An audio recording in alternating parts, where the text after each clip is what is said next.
C20 siyayazi. Hi. Hi. Let's try again. C20 siyayazi yo. Recording in progress. Iyo sacho savu ewe. C20 siyayazi iyo. Siyayazi iyo. Sacho savu ewe. C20 siyayazi iyo. Come on guys. Iyo. Babu Patrick isavu ewe. C20 siyayazi iyo. Siyayazi iyo. Sacho savu ewe. Q20 siyayazi iyo. Siyayazi iyo. Sacho savu ewe. T20 siyayazi iyo. Siyayazi iyo. Sacho savu ewe. Thank you. Good morning. Yeah. Good morning. Good morning, colleagues. Let us start. We are on day 3 of our C20 summit. We started on a Monday with a bang, and then we had a dinner last night. I saw a lot of people dancing.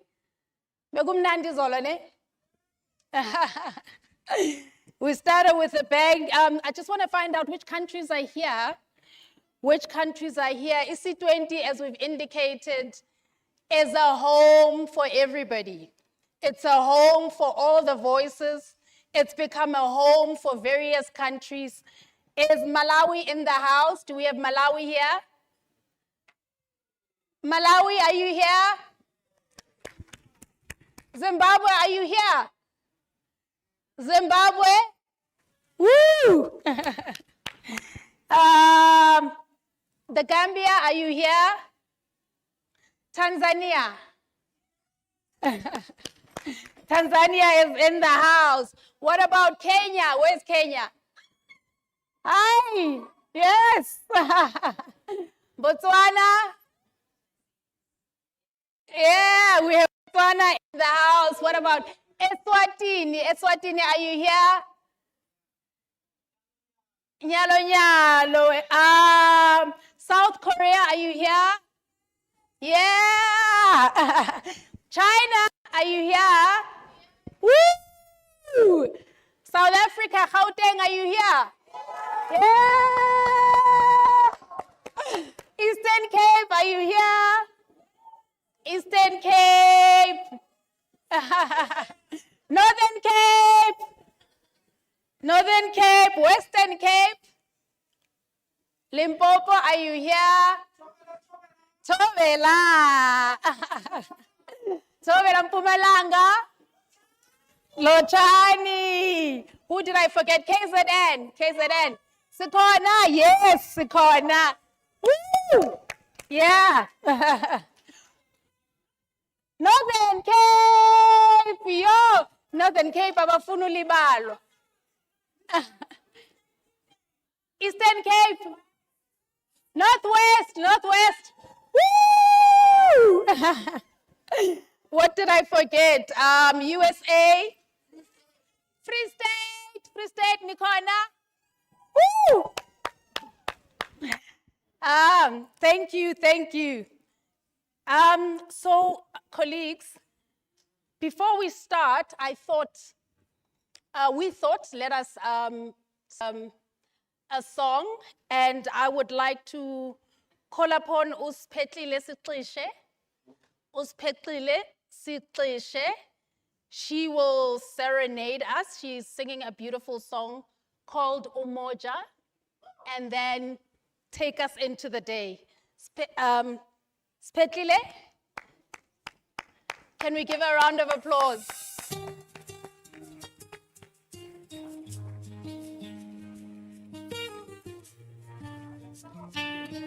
Woo!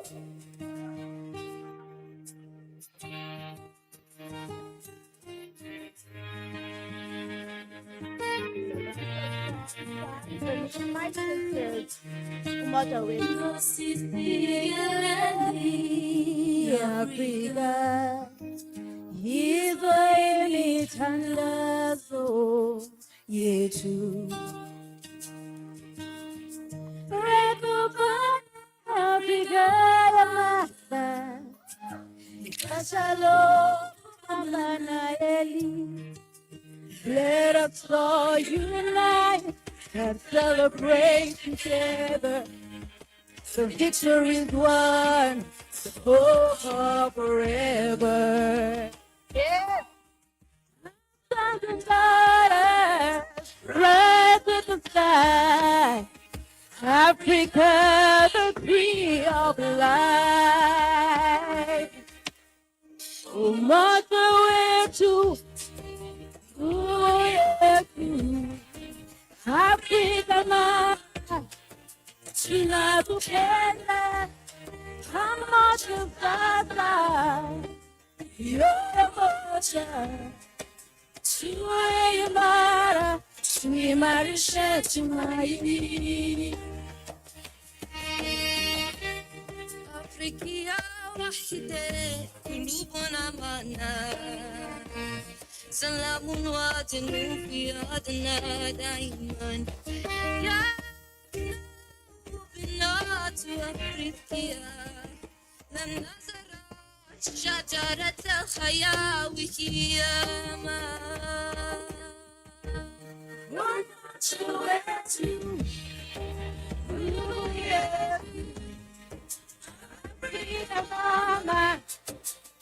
nakupenda kama tusaba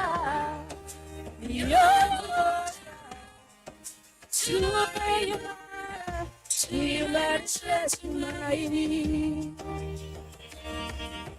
Ngozi sidera alupanganyizwe ukondolayo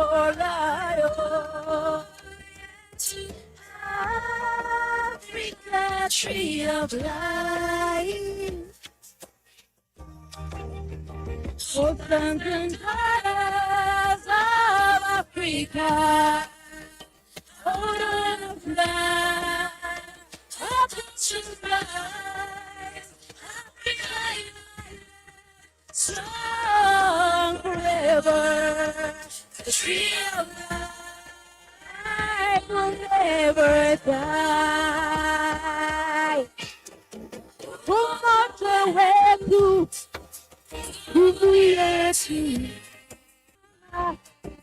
tunakupenda kama tupata tuwe matumaini.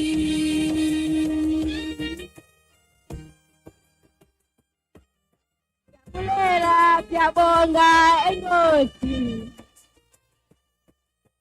I was inspired to bring together most of the major languages in Africa and in South Africa, bring us all together.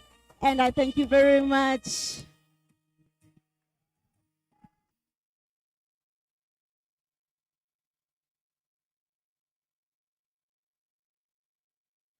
My mic.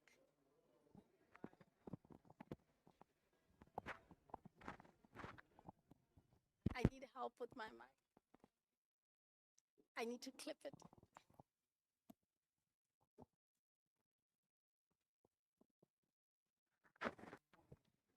Allah, Allah. What did I say? We're closing with a bang. We're closing with a bang. C20, South Africa, G20 Presidency 2025. Colleagues, my name is still Dr. Nzo, and I will be your program. Yes, it has not changed. I will be your program director for today. Yesterday, we had a few sessions, side events, and what we're going to do now, I'd like to call upon the representatives of these sectors that I'm going to mention, the women representatives. I believe yesterday there was a side event focusing on the women's sector. There was also a side event that was focusing on the LGBTQIA+. Can I get a representative to come on stage? So we're going to have a panel discussion. What we are going to do is we are going to hear from these representatives what they would like to share with the world from South Africa and their journey through their engagements and their expectations when they started the journey on the G20 and how far they've come till today. Thank you so much. And then can I also call upon a representative from the persons with disabilities? Please come on stage. Let's welcome them. And then can I also call a representative from the youth? Who's representing the youth? Is it Mandisa, right? I think. All right. Then there should be somebody from digital inclusion. So we're waiting for persons with disabilities. Persons with disabilities, women sector, women representative, as well as youth.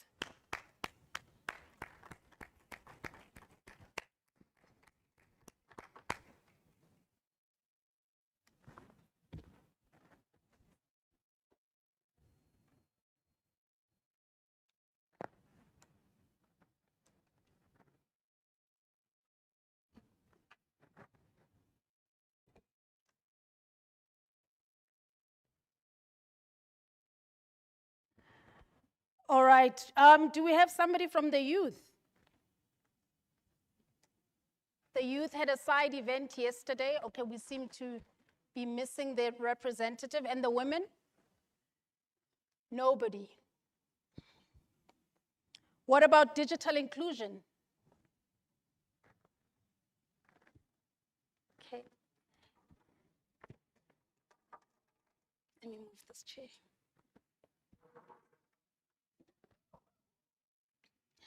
All right, let's give them another round of applause.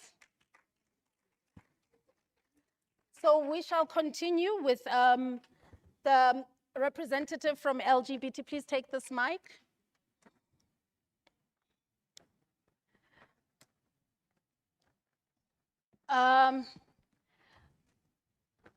Could you kindly introduce yourself? Morning, everyone. My name is Leanne Walker, and I represent the Q20, the Queer 20, the LGBTI sector, and from an organization called Be True to Me. All right. And then please also introduce yourself. Let me help you.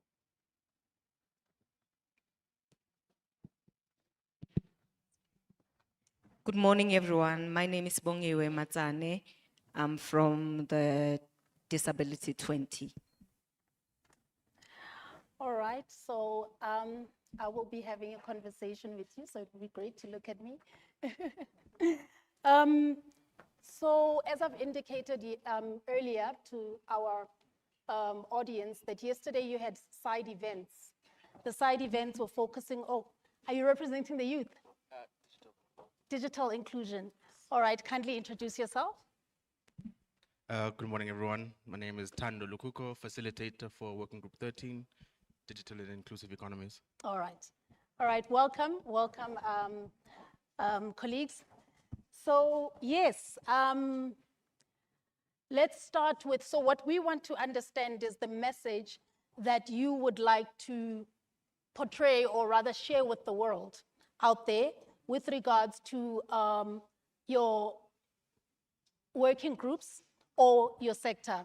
But what I want to understand first is, I'd like for you to share with all of us. I see also this as an opportunity for all of us to learn from each other, sort of like an awareness type of opportunity. Because when we had our own engagements, From the D20, it was the disability sector on their own. And then maybe from the Q20, it was the LGBTQ community on their own. So now under this banner, well, we was all under the C20 banner, but under this roof, there's opportunity for us to learn from each other about our sectors and then what we would like each other to know about us and what we want the world to know about us as well. So I'll start with you. Is it Lutando? Tando, let's start with your expectations. You know, when Brazil handed over to South Africa the G20 presidency, and then, you know, you started learning these 14 thematic areas, digital inclusion being one of them.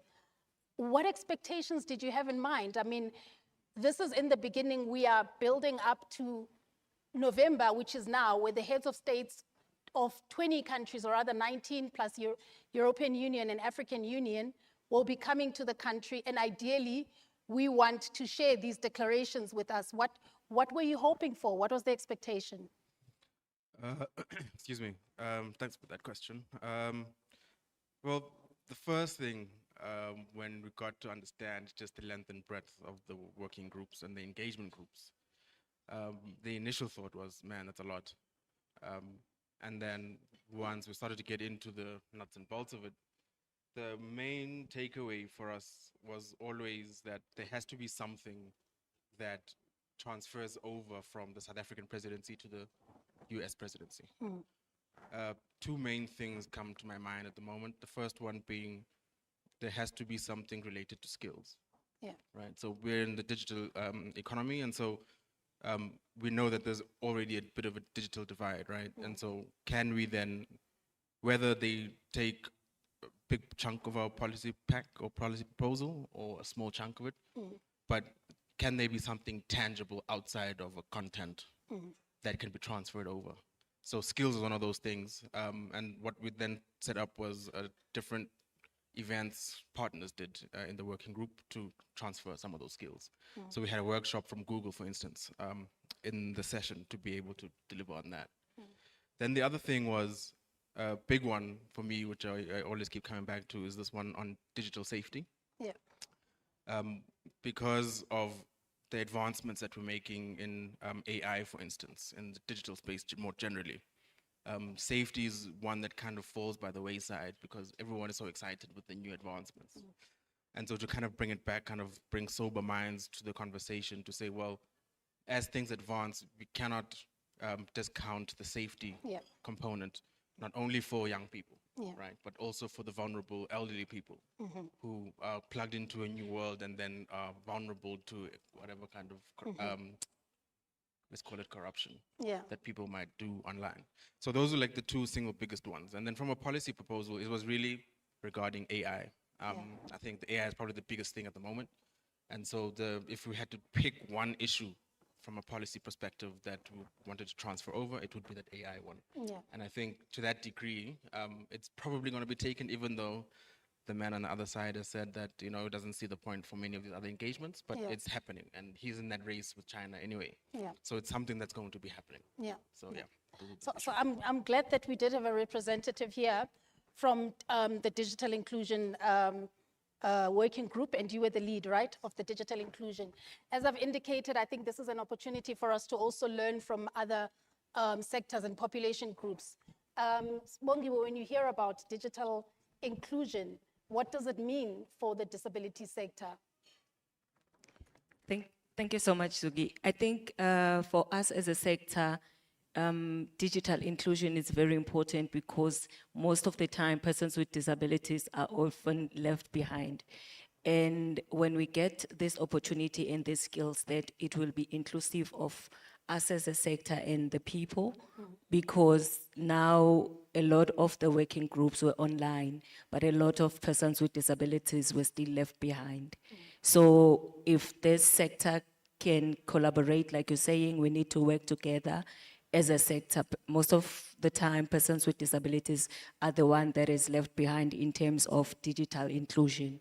So when we see this sector working groups that we are going to work with as a sector, it makes us very happy that we can see inclusion in terms of persons with disabilities. Maybe another thing is that in all the working groups, it is very important that disability inclusion is forever there, even if there's not a person with disabilities, because we cannot be in all the working groups. Like now, we're also focusing on disability 20 on ourselves.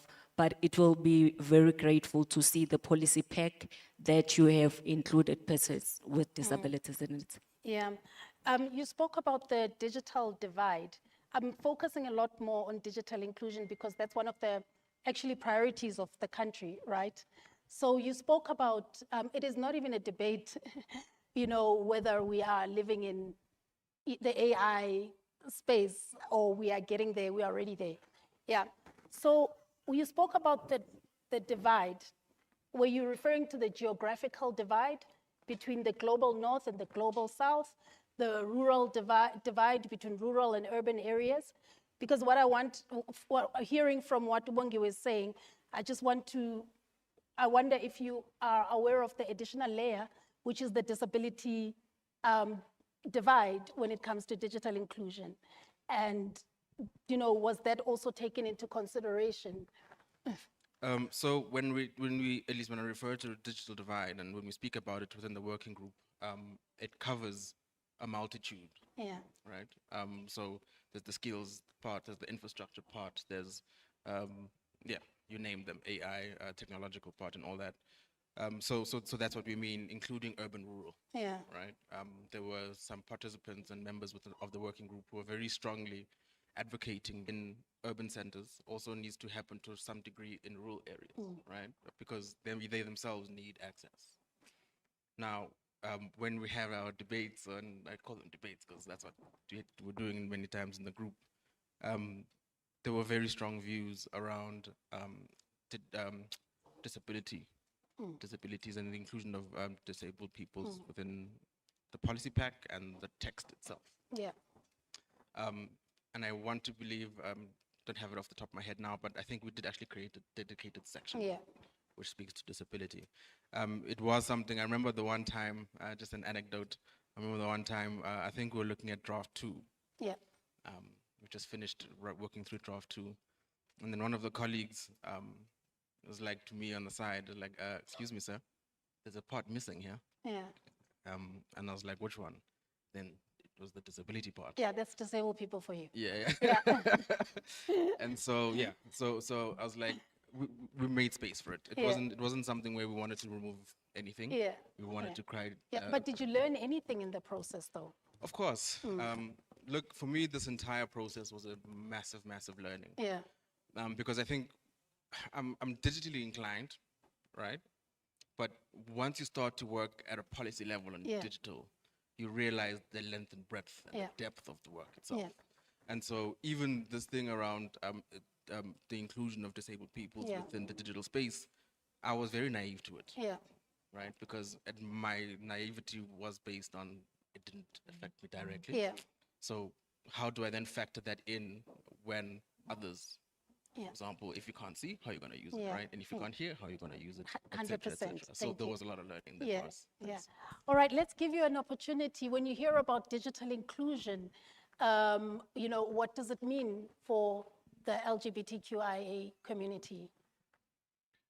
So I think the community has been one that has been able to congregate online, to come together, and has always been a level of resource, but it has been a access restricted resource, Yeah. and people can't search and look up things with freedom or not privacy. And so I think that from a digital point of view, but it is very much still disconnected for people with low quality devices, not access to data, kind of thing. But it is also amazing to see how something like WhatsApp community support can happen Yeah. and get information. Yeah. So there are, the divide is crossed, Yeah. but there's still a lot to happen. Let's go back to your expectations as a community when you learned about the G20 South African presidency. What is it that you would have loved to put out there, from South Africans in this community to the world? So I think it was important to note that we came in as a sector that was invited, like the D20, not to be a working group, but to have a part in all the working groups and try and make sure that the policies were inclusive of queer, LGBTIQ, and SOGI SC people. And so having to spread between the 14 working groups and still coordinate ourselves Yeah. without resources was extremely tough and difficult, Yeah. and challenging. But we got here. And what we found is that when we put our collective souls into it, that we were able to come up with a declaration and to form the Q20. And so South Africa gets now to hand over Yeah. a queer 20 to the world. Ooh, yeah. Would you say that's one of your milestones, one of your Oh, achievements? absolutely. Yeah. And we call on the other 20 countries and EUs and AUs to make sure that it continues. We know it's going to hit some bumps in some countries, Yeah. and that whichever country gets to host continues to make sure that Q20, like the D20, Yeah. gets to continue. Yeah, yeah. It's interesting that you say, it hit some bumps in other countries. I think our Sherpa yesterday was indicating that when it comes to LGBTQI issues, there's one of the countries, which I don't want to mention, that, but I think we all know what that country is. Yeah, that had the issue with associating with us because of that. And, the way that the C20 responded, I felt like we are led. Absolutely. And You I know- think that's our Rainbow Nation talking. Right, right. I felt like, when they said, what, we as South Africa, we want to represent, South Africa to represent the people that live in it. And we are not going to be silenced by anyone for being who we are. And the LGBTQI community is actually part of us. I was really proud. It was a really proud moment for me. Thank you. Yeah, yeah. So I want to ask all three of you, if we're waiting for the heads of states, right? Let's assume these are the heads of states. They're sitting in front of us. Where? Let's assume these are them, and you have to share your declaration. What is it that you would declare? What is it that you would say to these heads of state about, you've had conversations, you've had engagements with persons with disabilities in the D20, cutting across these 14 thematic areas. I'm sure they're all very equally important, but let's say they've just got 2 minutes to give you, or 1 minute to give you. What is it that you would like to, what is it that you would say? Sorry to put you on the spot. Do you want to start? All right, she'll start. Thank you so much. I think from the disability sector, it's number one, it will be a call of action that the president and the world, they also recognize the D20 because we are still an informal group. Yeah. And we would also want a standout to say to the president to acknowledge this D20 going forward, and also expressing to the other countries that there is a sector like this, so that you can be able to be inclusive and make sure that persons with disabilities are represented. Yeah. Thank you so much. And what about you? So I've always wanted to say that happy people are productive people. Wow. And productive people contribute to the fiscus. And so economic justice is important. And so the pink economy is big, both formally and informally in this country. And one of our attendees in the tourism group to understand how big pink tourism is in South Africa and a destination. And so the rest of the world can come here and know that they are safe to be in South Africa from a pink tourism point of view. Oh, And to give LGBTI people space in that industry, we also just want to say health and healthy people and people with body autonomy can contribute. And that's important, and we recognize that. And we also want to make sure that our foreign people, our asylum seekers, can get safety in South Africa. We know that a large part of Africa is not safe for our community, and that South Africa is a place of safety, and that we need to take that seriously. But that also then calls on the AU to make sure that our people are safe around the continent. And then finally, just to make sure that we are included. We're not here, we're not scary, we're just here to be part of our Rainbow Nation, to be part of the great continent, to make sure that everything comes together. thank you so much. Happy people are productive people, and productive people contribute to the economy. Nice one. Thank you so much. And what about you? To the heads of state sitting in the front row, In the front row. if I had to pick one, if I had to pick one, it's this one around making digital literacy and skills an absolute priority, right? And making it priority primarily means resourcing it. We at a point in the world where, number one, we've got the greatest advantage of all the continents in that we've got the youngest population in the world as a continent. We also got the greatest untapped potential in the world, right, on the continent. We're also moving into a world where everything that we're going to be doing is digitally inclined.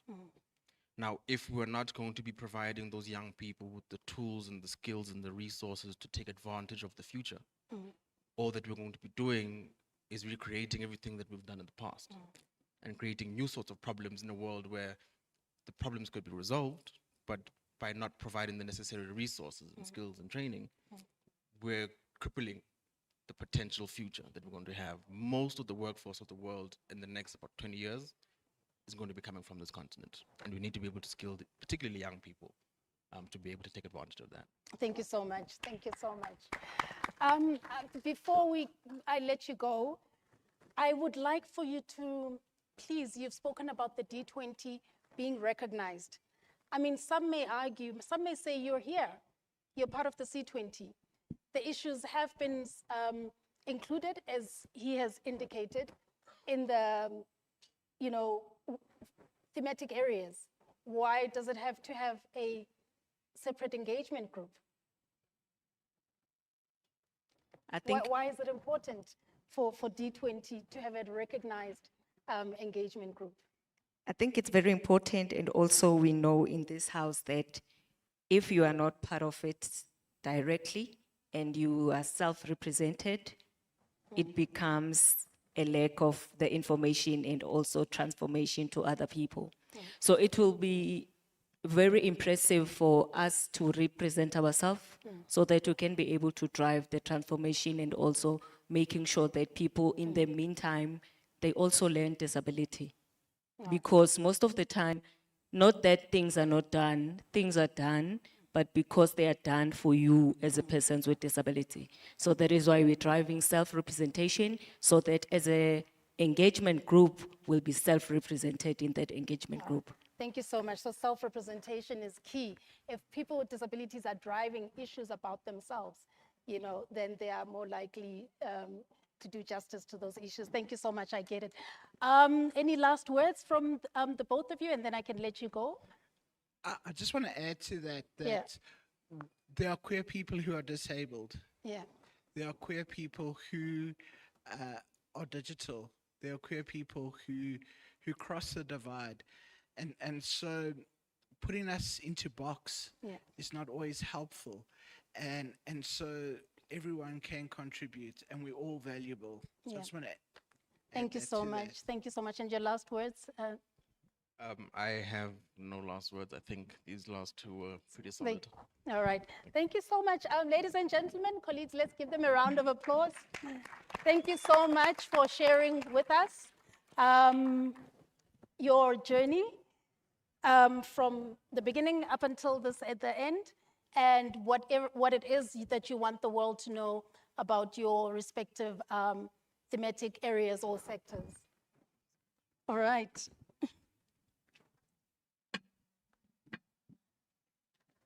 Amen. Wopum komboti. Wemwathamen. Wopum komboti. Wemwathamen. Wopum komboti. Wemwathamen. Wopum komboti.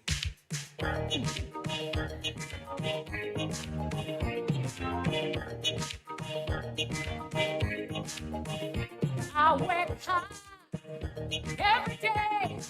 Malawi, are you still here? Malawi, sisasekhona? Basivi isiXhosa. Zimbabwe, are you still here? South Africa, are you here? Botswana, are you still here? Kenya? Tanzania? All right, ladies and gentlemen, colleagues, I'd like to, and Ghana is in the house. Yes, of course. We have not forgotten Ghana. All right, so now I'd like to call upon Ayanda Dlamini to give us a C20 Secretariat report. Ayanda Dlamini, are you with us? Ayanda Dlamini doesn't seem to be here. I will skip that, and then when Ayanda comes, then we will move to that section. But next we have statements of partners and engagement groups. So there's various partners that have walked this journey with the C20. And these partners, I'd like to mention them. It's Brave Movement, it's the Global Fund, it's Stronger Together, it's Oxfam South Africa, it's AHF, as well as Y20. So representatives of these partners, please get ready to come on stage and share your statements of partnership with the C20. Can we start with Brave Movement? Brave Movement is the representative here. Brave Movement. Kanti bapha abantu namhlanje. Global Fund. Global Fund, please come. Let's welcome Global Fund.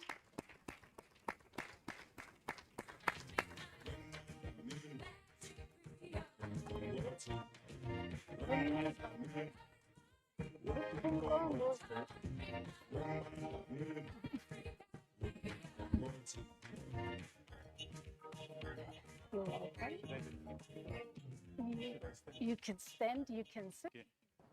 Do what works for you. Thank you. Thank you very much. Thank you, and thank you to the C20 leadership and all partners here today. Your commitment to placing people, especially communities, in all of our diversity at the center of global decision-making is exactly the kind of leadership our world needs right now. As we meet under South Africa's G20 presidency, we are reminded that Africa is not only a region of need, it is a region of solutions, of innovation, and of resources. African leadership, African expertise, and African communities are driving innovation in health, financing, and accountability. And the world must invest in that leadership as shared responsibility and the pathway to sustainability. In just a few days, on November 21st, the world will gather for the Global Fund 8th Replenishment Summit. This is a moment that matters deeply. The Global Fund is the world's largest funder of community-led health responses, supporting community-based HIV, tuberculosis, and malaria services globally. In addition, 70% of Global Fund investment are in Africa. When community leads, results follow. Lives are saved, systems are strengthened, inequity shrink. But today, the Global Fund faces a critical moment. Without urgent ambition financing, millions of people, especially in Africa, will be left without prevention, treatment, and hope. We cannot afford to go backward. We need every donor, every G20 country, and every partner to step up with bold commitments that match the scale of the challenge. So let me speak directly to advocate here today. Your voice matters more now than ever. Urgently reach out to your government, your parliamentarians, and the private sector. Demand strong pledges to the Global Fund and advocate to ensure that those pledges are honored. Do not wait for tomorrow. In fact, take out your phones right now, post to your social media, call for a successful replenishment of the Global Fund. Remind the world that this is not just another meeting. This is about lives, about justice, about our shared future. Because in the end, it is simple. One world, one fight. Thank you very much. Thank you, thank you. Thank you so much. I'm picking up a theme today from all of the speakers, and that is participation. What the speaker just said, when communities lead, when communities themselves lead, results follow. The representative from the Q20 said, happy people are productive. As they participate, they also contribute to the economy. And then from the D20, we heard about self-representation. So I'm picking up that theme today. Ladies, let's welcome Inej from Stronger Together. Stronger Together. What is your statement? For the overall, are we on? Yeah. Yes. For overall? Yes, for Oh my overall. gosh. You know, 12 o'clock, I get a message that I need to be here. Thank you very much. Welcome everybody to day 3. Isn't this just been incredible? I think you need to give yourselves a hand. Yeah. And everyone who's working so hard. Wow. You know, I've been involved with the G20 throughout the year in various capacities as the strategic logistics and event management, program management group that we've worked alongside the IF20, and very, very grateful to be helping with the C20. If you ask me overall, what is the main question you're wanting me to answer? What is the message that you would like to share? So I can just, I'm a Christian, so we all have, you know, interfaith as different belief systems. I can honestly just get onto my knees and thank the Lord Almighty for bringing the G20 presidency to South Africa, because it has been remarkable. It has been a journey of incredible strength where people have come together, and as South Africans, and the biggest lesson that I've probably learned myself is that I truly am an African. Being exposed more to the global leaders, when we've been exposed in the thought processes, a lot of the thought leaders have very different thought processes to us, and we have to be more exposed to them. Yeah. So my biggest journey and my biggest wow, aha moment has really been that as South Africans, I have stood back and watched our leaders, both from your private sector and public sector and communities, just have their eyes lifted from an internal process and focusing on an external process in a global market and a global economy and a global community, a global society. I think for me that has been the biggest excitement. I've worked very closely with Working Group 6 within the C20 and your cultural diversity recognition and embracement. And it's been remarkable how we have had to grapple also with the IF20 and with the C20, because it's all the community aspects. From your community diversity aspect of what it means to be this is a very strange word in South Africa, but the indigenous people. Yeah. You know, in South Africa we have like this, it's a taboo, we're nervous to mention it. But when people on a global market and a global orientation speak about indigenous people, I realize how free South Africa is from in our ethnicity, in our individuality, in our creativity, in our expression and accommodation of who we are. The entire Ubuntu theme, I see you, you see me, we, you know, leaving nobody behind, that has been my biggest journey. It has been an incredible opportunity to be partnered with the C20 Apex leadership and to walk a road of indigenous walk. I mean, you'll see we've been very event organizer on this side. You'll see we've been very intentional. This marking down the stairs here is what we have on our huts, what we have in our homes. We're very colorful people. But this is people. This is speaking about people. I've been intentional all the way to make sure that we mention the people. Yeah. We are for the people. We need to stand and bring the voices to the people to the platform. And if we don't, who will?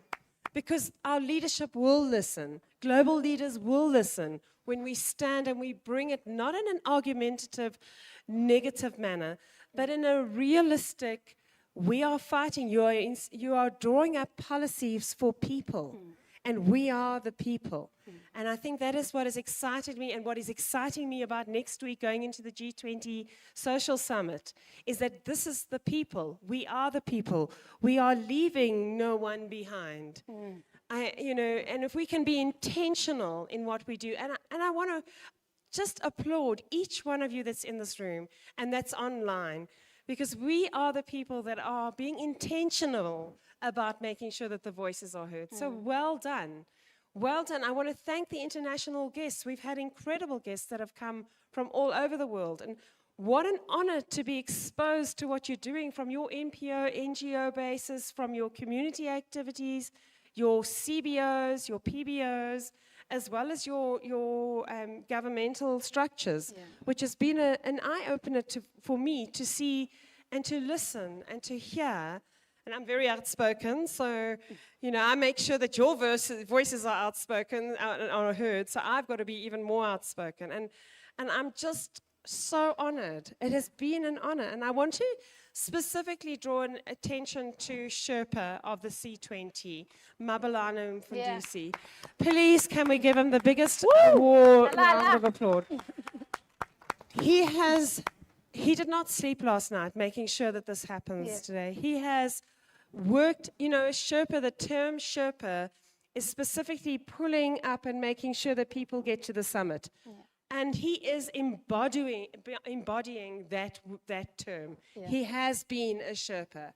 So well done to each of you. We are honored to be partners, and we really are, and we are stronger together, and we believe we are stronger together. We bring clarity where there is complexity, and we help where we can bring everybody together, because we are all equal. There is neither Jew nor Greek, male nor female, is what the Word of God says. But I believe that we are all equal. And when we can bring that equality and we can sustain it and we can stand together in solidarity, we've got it. So let's continue and let's push forwards. And thank you for bringing this policy brief and the declaration that we can hand over. You guys are amazing, and I'm super proud to be a part of the C20 International Network. Thank you. Thank you so much. Thank you. Allah. Yep. Iyo osiamazi iyo sacho sa ewe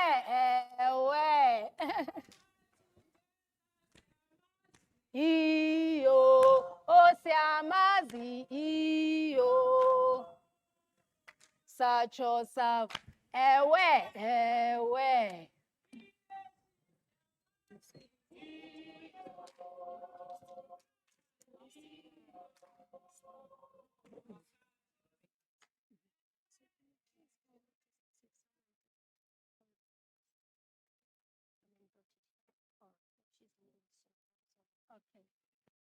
Colleagues,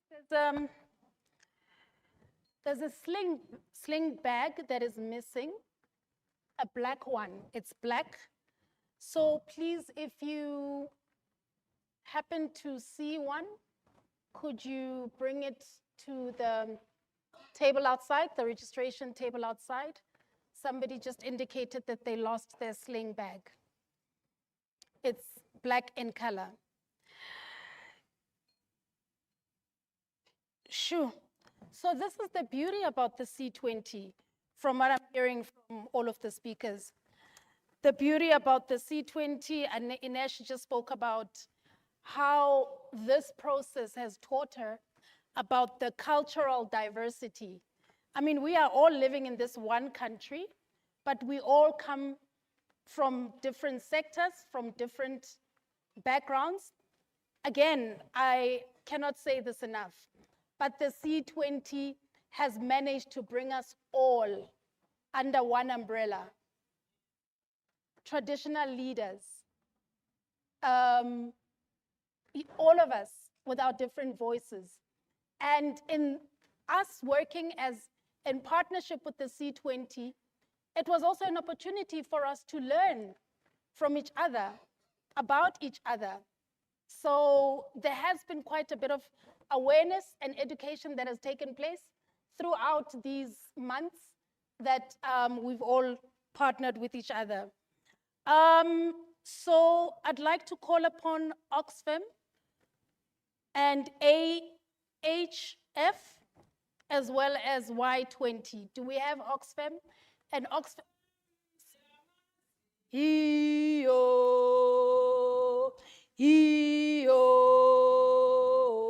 Satsho savo, ewe.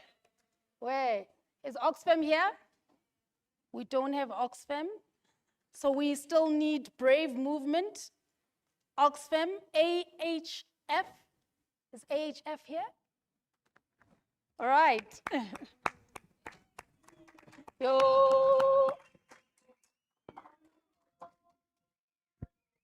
Satsho savo, ewe, ewe. All right.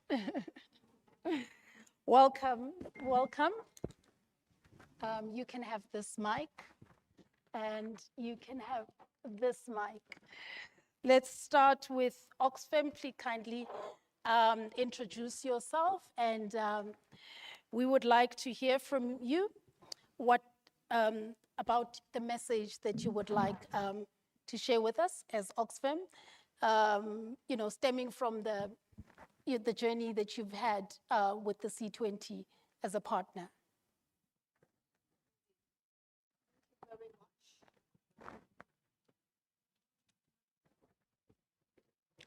I think I have it. All right. Good morning, everybody. Kindly allow me to stand. I prefer to stand.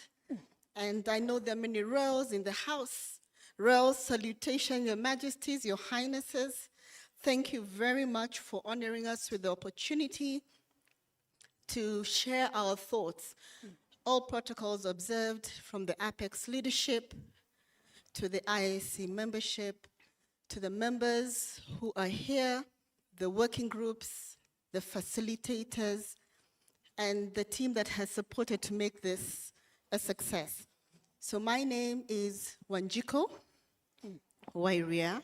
I am the inaugural chair of Oxfam Kenya, and I'm standing in the very big shoes of Oxfam South Africa, which is one of the only fully affiliated organizations within the Oxfam Confederation.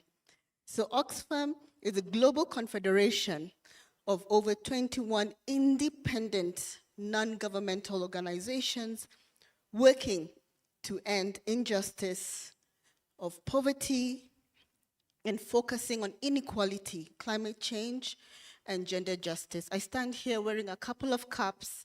I was privileged to be the first amongst equals as the facilitator of Working Group 14, Energy Just Transition, Environment and Climate Sustainability.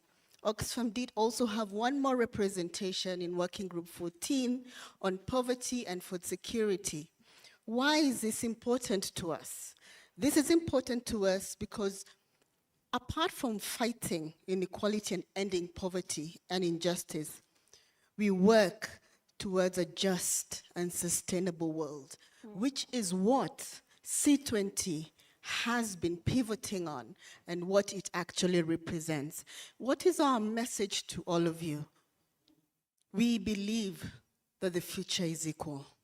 And without you, without your support, without your engagement, more specifically, our indigenous knowledge systems, and ensuring that everybody across divide, irrespective of the age, race, color, identity. I personally identify as she, he, so I do know that we are different, but that is where our strength lies. So even as we step forth, this is my clarion call. On behalf of the Oxfam Confederation, let us not tire. Let us take each step, knowing that each step we take not only unites us and enmeshes us into one, but we provide equity to all. And that is our message to you. Thank you very much. Thank you very much. Thank you so much. Thank you. Sorry about that. Thank you so much for that message of support and sharing with us about your journey and partnership with C20. Can we hear your message to the world and to us? Thank you. As I said the first day, my name is Guillermina Alanis, so my first language is Spanish, and since today's message I thought was so important, since I have to speak in English. So C20 leaderships, members of the IS that I see here, the day has come. C20 South Africa is coming to an end. A year full of challenges, learnings, networking, collectively building the policy pack, our biggest deliverable built by all of us together. We made it. The policy pack was delivered. It was made public and sent to the global leaders. And as we saw and listened in the past few days, many decision makers support us and also endorse our proposals. I represent the AIDS Healthcare Foundation. We're one of the largest HIV and AIDS care providers in the world. We advocate for equitable global public health, equitable, transparent, and accountable health systems, regional responses to pandemic preparedness and response strengthening, access to treatment and diagnostics for everyone. We really challenge pharma greed. People-centered systems, and many other health issues that interconnect and relate to the ones addressed by all the C20 working groups. Civil societies organizations, we have the expertise and advise global leaders on the issues that affects us all, people on the ground. Today, we call on the G20 leaders and all of the leaders of the world to read, to analyze, and to endorse the policy recommendations that were delivered in the policy pack. We call on them to include civil society to the decision-making processes as well as the executing of the policies. All the proposals delivered interconnect and respond to this year's themes, like we see on the stairs: equity, solidarity, and sustainability. And each and every one leaves no one behind. I would like to thank you all, organizations, participants, leaders, each and every one for the amazing job done, but invite you to keep advocating in each of your countries, in each of your communities, with each one of your leaders to make those policy proposals become real public policies. No one is safe until we're all safe. Let's keep raising our voices, united to guarantee that no one is left behind. Thank you very much. Thank you so much. Thank you so much. Thank you. Thank you very much. Yeah.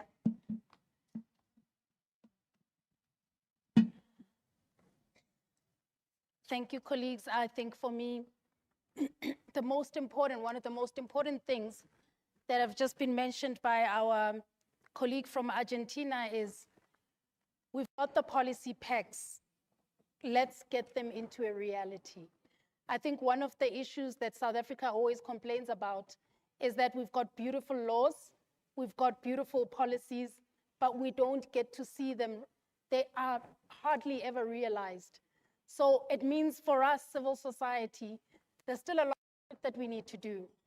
We need to advocate.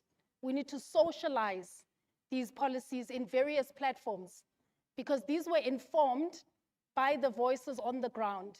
These were informed by lived experiences of various diverse people, diverse backgrounds. I mean, today alone, we've got representatives from Malawi, from Zimbabwe, from the Gambia, from Tanzania, from Botswana, from Eswatini. So a lot of voices went into these policies, not just the diverse voices of South Africa, but then we even went across the border and engaged and understood the context of our neighbors within the African context. So colleagues, with that, I am still Dr. Zuki Swanzo, and thank you for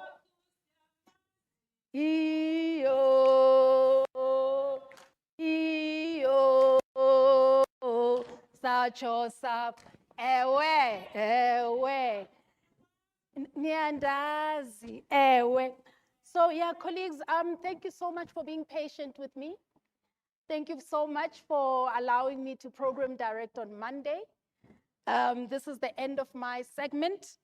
Thank you so much to the organizers.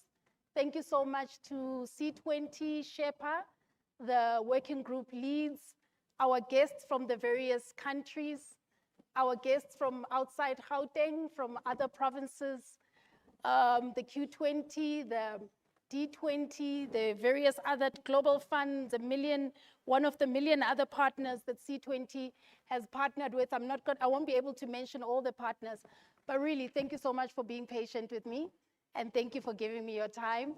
Can you play me? I've asked them to play me Umkomboti by Yvonne Chaka Chaka as I end my segment of program directing with you. So you have an opportunity to mingle, and after mingling, we should be heading over to lunch. And then there will be Mrs. Sibulele Sibaca Nomganga, who will then take over as the program director thereafter.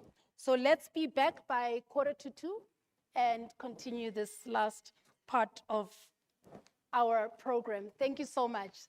Thank you.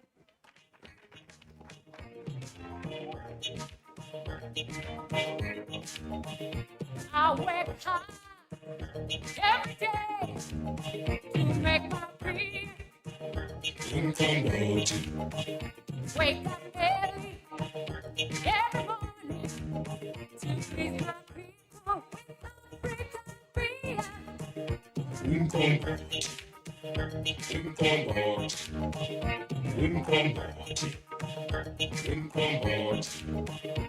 I make sure the fire rains to make my dream. My special dream.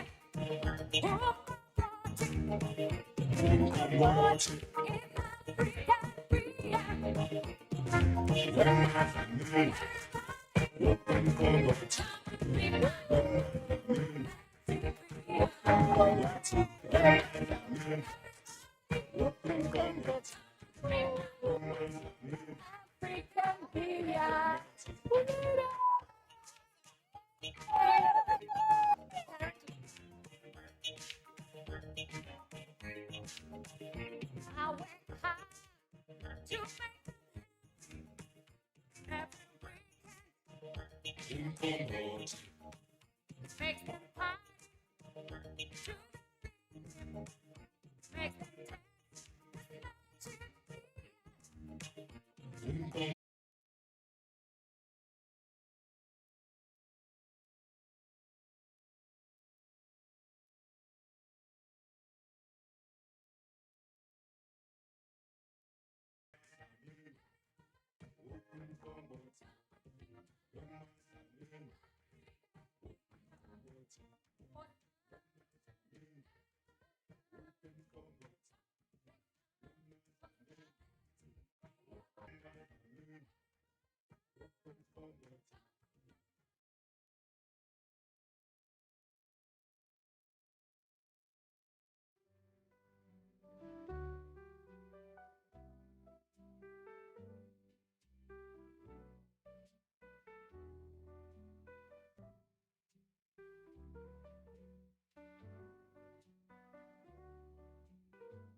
uhlezi usengqondweni yami, uhlala usenhlizweni, mawubuya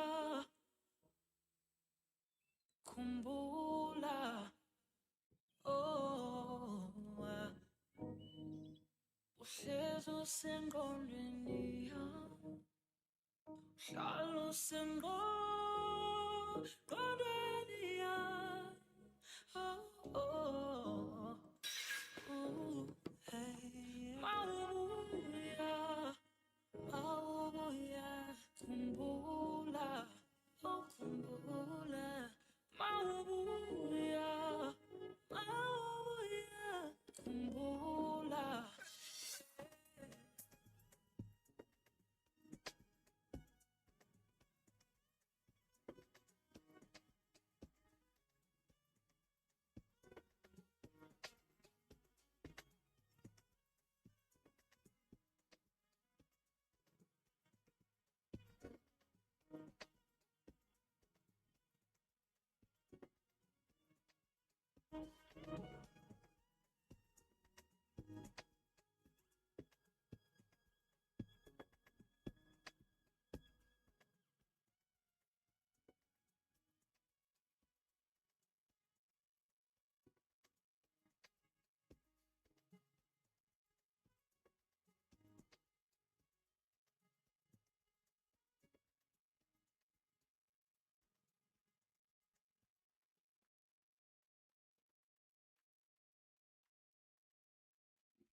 Search for love within.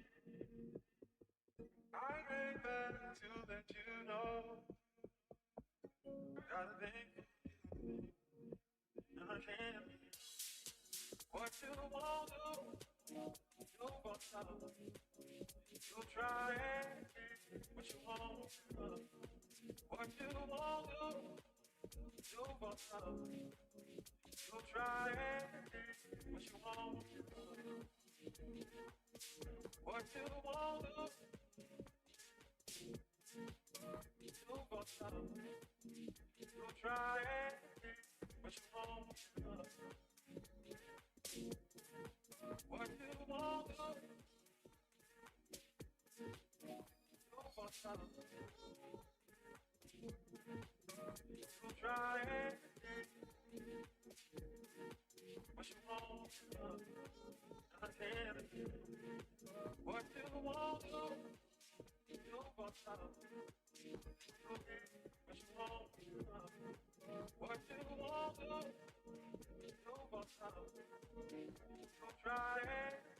But you won't. What you won't do, you won't stop. You try it, but you won't. What you won't do, you won't stop. You try it, but you won't. What you won't do,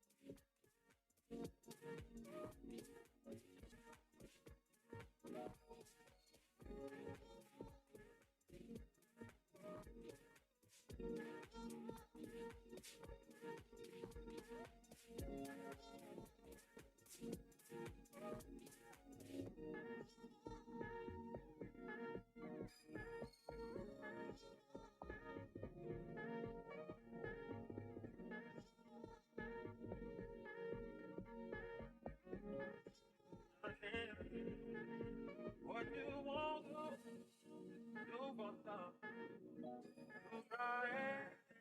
what you won't give up.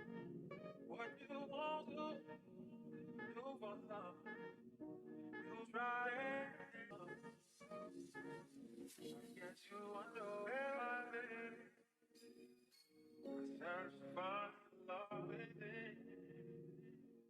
I came back to let you know. Got a thing for you. And I can't. What you won't do, you try it. What you won't give up. What you won't do for love. You try it. What you won't give up.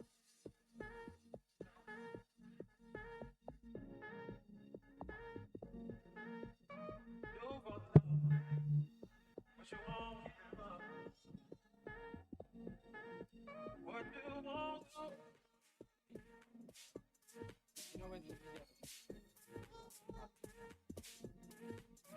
You try it. What you won't give up. And I can't. Leaders, comrades, colleagues, that's some of the ways that I've learned. Lost and found cell phone, please come to the media room. Comrades, colleagues, leaders, lost and found cell phone, please come and collect it at the media room. Thank you.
signs that we missed.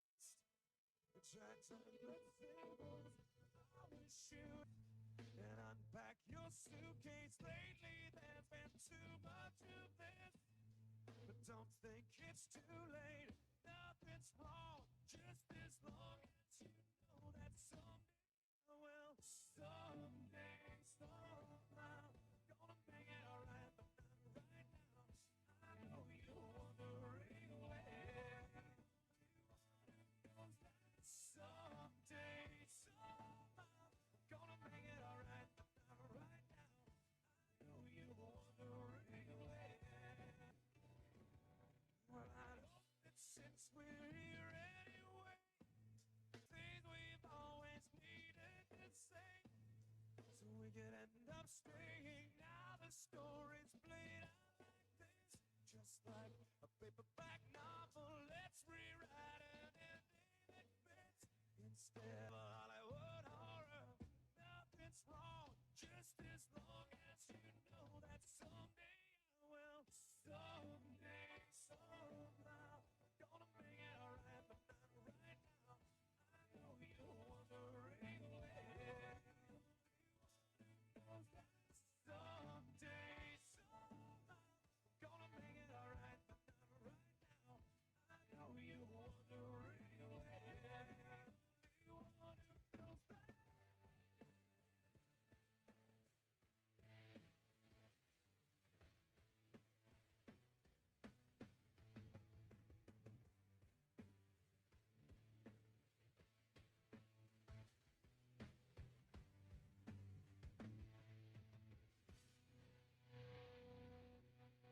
How the hell we wind up like this? Why weren't we able to see the signs that we missed? We tried to let tables, now the story's played out like this, just like a paperback novel. Let's rewrite an ending that fits instead of a Hollywood horror. Nothing's wrong, just as long as you know that someday I will. Someday, somehow, gonna make it alright, but not right now. I know you're wondering where. Someday, somehow, gonna make it alright, but not right now. I know you're wondering where.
become more engaged and to come together for this last session or segment of day 3 of C20 Summit 2025. I want to ask for a favor. Ne? You can tell that I'm like youth adjacent. I'm not exactly the youth and dala. Generate some energy in the room. Ne? Is if we could please give ourselves a round of applause, but I want us to please use our voices too and welcome ourselves back from lunch. PEC's leadership of C20 South Africa, I think as the 3rd deputy chair, and I'm going to help guide us through the after lunch segment of our time together. So welcome back from lunch. A round of applause, voices too, please, everyone.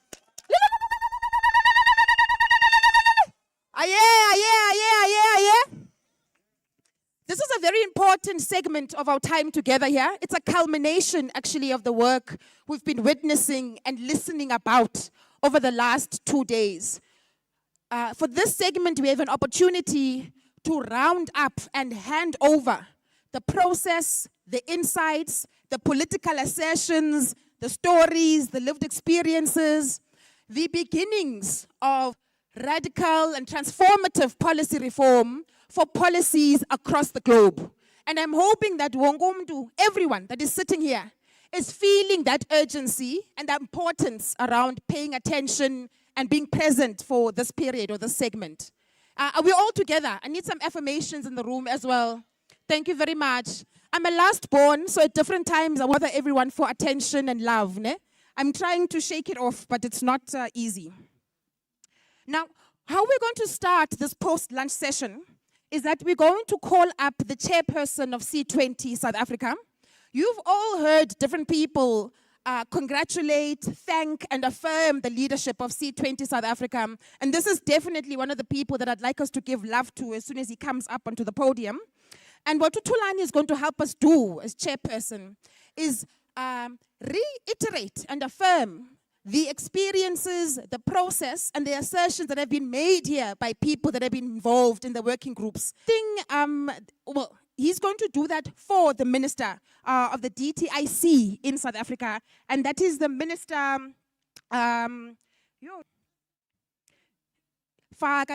Department of Trade and Industry and Communications. That's the DTIC. That's Minister Parks Tau, who's joined us today, and will be receiving these insights. Aware. We'll make some noise shortly. Before I hand over to you, Chair, that it's not lost on us that Tina, we are C20 of many firsts. This C20 will introduce to the world the first of its kind, Queer 20, representing marginalized and queer voices across the globe, of D20, that is going to be representing the voices of the differently abled population across the board. In our insights, there's a concentration around this idea of collaboration, but what I've called it for us politically is this idea of an intersectional agenda for the end of inequality, for building of sustainable livelihoods in our lifetime across our different countries.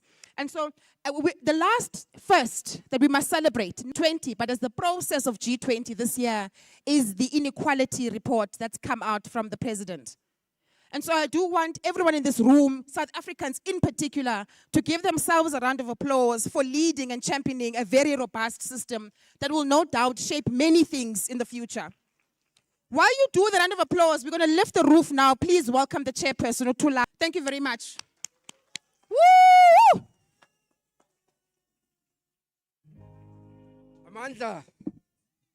Amandla, Kawetu, all power. Comrades, thank you very much, and thanks to our ever vibrant Deputy Chairperson of C20, Comrade Noncedo. We are honored to be joined now by the Minister of Trade, Industry and Competition of the Republic of South Africa. Joining us right at the end of our work, we want him to have this opportunity with us so that whatever he says does not get to influence our thinking and we say, no, maybe.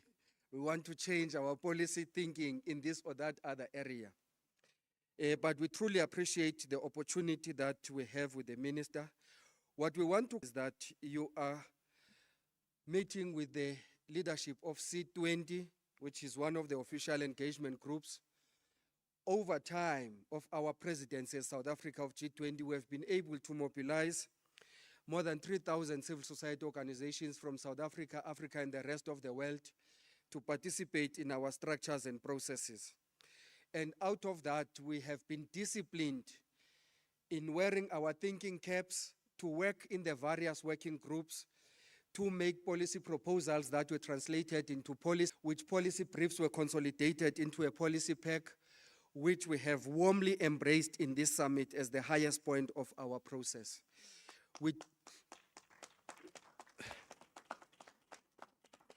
We do want to indicate that there are areas of our work which have a direct strategic fit that you lead in government. It is in our best interest that we attract investments, we promote economic growth leading to employment. And we are saying that at the center of it all, it must be foregrounded on the injunction of the Freedom Charter that the people shall share in the country's wealth.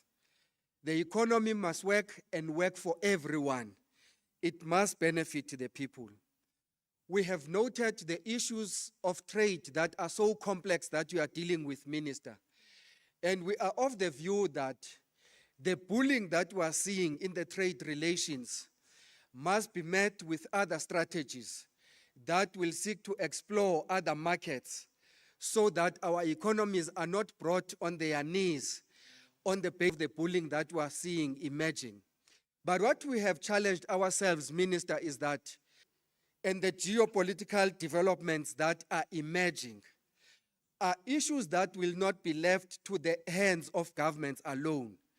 Civil society is standing combat ready to raise its hand to be counted as part of the solution in raising our voice.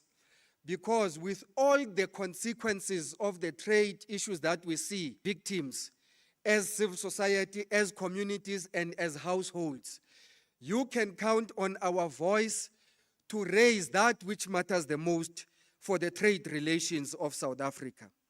Equally, we are of the view that since our policy is anchored on solidarity, equality, and sustainability, equality cannot be achieved without raising the base of the vulnerable and the marginalized.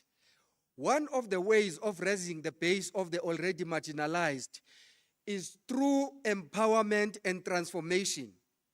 In our various iterations of policy proposals, we have made a clarion call, which championing, Minister, of establishing the Transformation Fund. If you go to any society in the Global South and ask the role that is played by SMMEs in economic growth, you'll see that the biggest challenge that those SMMEs are confronted with is access to funding. And therefore, that Transformation Fund stands as a direct response, not to a perceived challenge, but to an evident, scientifically proven challenge that the SMMEs are confronted with. And therefore, you have the full support of civil society on the establishment of that Transformation Fund. In our engagements, Minister, we want to be as honest as possible. We did this on day one. And that honesty, comrades, to all of us, we want you to know that the very first meeting that we had when C20 was established was with the Department of Trade, Industry and Competition. It's because we have not received the funding that was going to make this summit what it was intended to be from the NEF. We are raising it because NEF stands in place to be positioned as an entity that is going to take charge of the implementation of the Transformation Fund. And so if those relations are like that right from the beginning, we must, for us, it is about relations as social partners. And therefore, we believe in we have all the confidence in the leadership of the minister, and we must make it clear. We don't want transactional relationships. That say, if you give us funding, you are our friend. If you don't give us funding, you are not our friend. There are high-level strategic issues that bring us closer together than just funding. And we have the confidence in the leadership of the minister. Which minister come through the ranks of the liberation movement as an activist of civil society himself. The minister has served in the highest levels of local government as the mayor of the biggest municipality in our country, the city of Johannesburg. It became a global, an African city of a global standard under his leadership. Comrade Minister Pakstawu went on to lead in the provincial government of Gauteng and graduated to lead as a Minister of Trade, Industry and Competition in our national government. What we have observed with the government of national unity is that, although not expressly said, there is a move to shift the focus of our economic policy from being treasury-led into industrialization-led, which industrialization is under his department. And therefore, in the thrust of our policy proposals is economic growth that is hinged on industrialization, which industrialization must be led by sectors of the economy like manufacturing, which can contribute to growth, but equally contributing to employment. And that is the minister that we are bringing to all of us as civil society here, and we invite him to come and address us. Over to you, Minister. Thank you very much.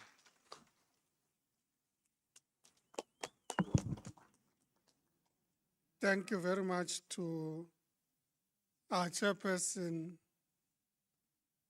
Let me also acknowledge the deputy chairperson, who is the program director, the entire leadership of civil society is represented here, both by civil society leaders in South Africa, Africa, and indeed international organizations. As South Africa concludes its presidency of the G20 Civil 20 process, we are reminded that trade is not just about the exchange of goods, but it is about the exercise and exchange of power. This political maxim is laid bare in the C20 Trade and Investment Policy Brief, which states that the current global trade and financial architecture was not built for promoting equity. Rather, it was designed to arguably entrench debt dependency, limits the policy space of developing countries, and perpetuate a model where, clearly, value is mainly extracted from the global south, majority countries faster than it can be created.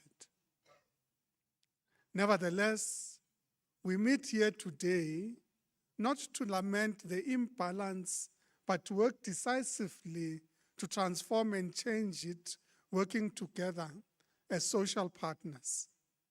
As you are aware, the South African G20 presidency has been clear that our mission is to reform the global financial order so that it works for development and not against it, and to ensure that trade and investments are not instruments of dependency, but engines of transformation.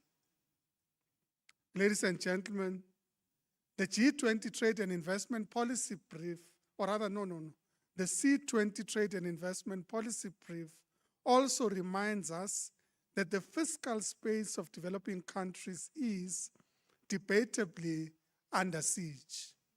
By 2025, African nations will spend close to 25% of GDP on external debt service, more than on health and education combined. This is not development. This is dependency. That is why South Africa, alongside our G20 and African partners, has championed reforms to global governance and financial systems, so that the voices of the global South majority reflect our real contribution to the world economy. We continue to call for the reform of the World Trade Organization with a multilateral trading system at its core, allowing for the global South majority to reach its full developmental potential. Reaffirming our economic sovereignty also means challenging unfair trade practices and unilateral sanctions that destabilize markets and global supply chains. As the C20 brief notes, sanctions not approved by the UN Security Council have no legitimacy and often punish the most vulnerable rather than the powerful. We therefore advocate for a new multilateralism, one that reflects the realities of a multipolar world, and for South-South cooperation that sees new partnerships as an affirmation of diversity and resilience and not as a threat to the global multilateral system. After all, when we democratize finance and trade governance, we enable countries to invest in people, in infrastructure, and in innovation. We move from dependence to dignity and from structural adjustment to national agency. Dear colleagues, South Africa adopted a butterfly strategy with the African continent providing the structure of the body of the butterfly, its wings reaching the east and the west, covering the globe with South African goods and services. In this trade strategy, regional integration is premised as the foundation of Africa's long-term prosperity. As such, the Africa Continental Free Trade Area is not just a trade agreement. It is Africa's most ambitious development project since post-colonial independence. We've already seen encouraging progress.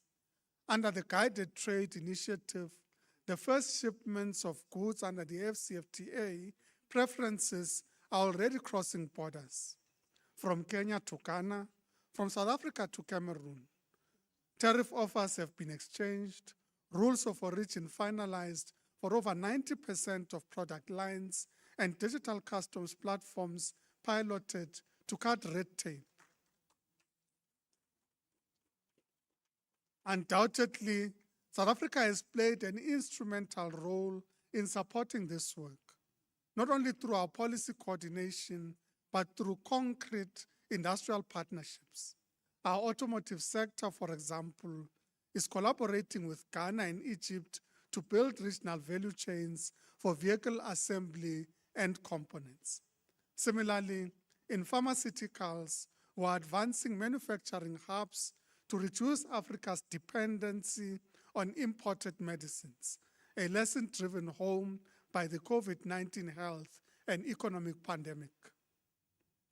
We're also concluding our negotiations with the likes of Egypt and Algeria on an auto pact which will create regional integration in the automotive sector, deepening supply chain integration on the continent.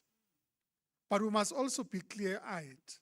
Market integration alone will not deliver transformation unless it has a department of industrial policy, namely decarbonization, diversification, and digitalization. Ladies and gentlemen, on decarbonization, as the C20 policy brief rightly emphasizes, climate change must create value for developing countries. The developing world cannot be asked to decarbonize at the expense of its own industrial development objectives. South Africa's own Just Energy Transition Partnership offers a model where climate action and social justice move hand in hand. We're investing in green hydrogen, electric vehicle value chains, and renewable energy manufacturing works to ensure that critical minerals such as platinum, lithium, and cobalt are processed in Africa, not merely extracted here.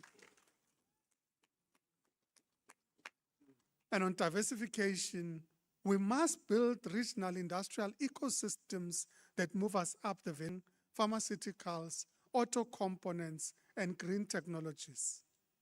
The FCFTA's protocol on investment and protocol on digital trade, both championed under South Africa's G20 leadership, will create the regulatory certainty and digital infrastructure needed to attract and retain such investment. And lastly, on digitalization, digital transformation is not optional, but it is the very infrastructure of the future. Under the FCFTA, we are developing a continental e-commerce framework, ensuring that African SMEs can trade across borders digitally and secure payments, trusted data systems, and consumer protection. But as the brief reminds us, digitalization must be just. Artificial intelligence, automation, and data governance must not reproduce old inequalities. We are calling for commonly based digital inclusion, funding for local innovators, training for youth in AI and coding, and safeguards against algorithm bias.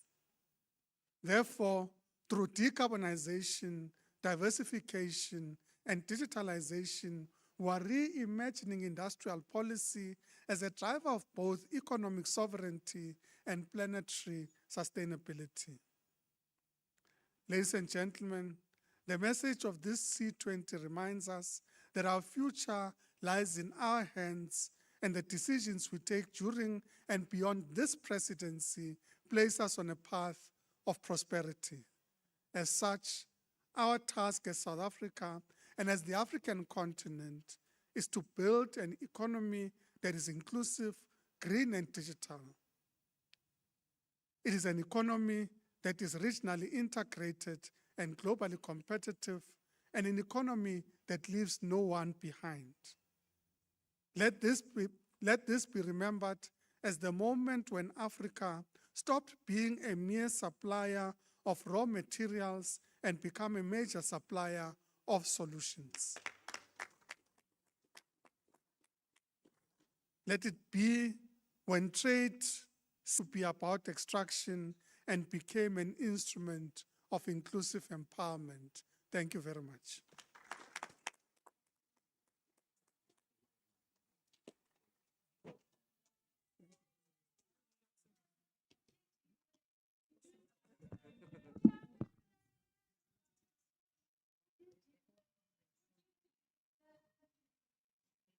Thank you so much, Minister Parks Tau, for that incredibly inspiring delivery and speech. My name is Sibulele Sipaca Nomganga, and I'm one of the moderators for this afternoon alongside my colleague Unoncedo. And we are here today to really move this last mile program forward. Once again, thank you so much to our Minister Parks Tau for being here today. And I'm picking up 3 things from your pillars that you spoke about, which are really key, and I'm hoping, and they're quite easy to remember actually, decarbonization, digitalization, and diversification. These are the 3 things that I think leading us forward post G20, post all this hard work, I feel is just the right wording for us to remember as to how do we then put all of these policies in action. Particularly, I like the one around digitization. Really, it is not an option. It's for us to be able to create as Africans where we can create and keep up where we need to keep up. So thank you so much for that.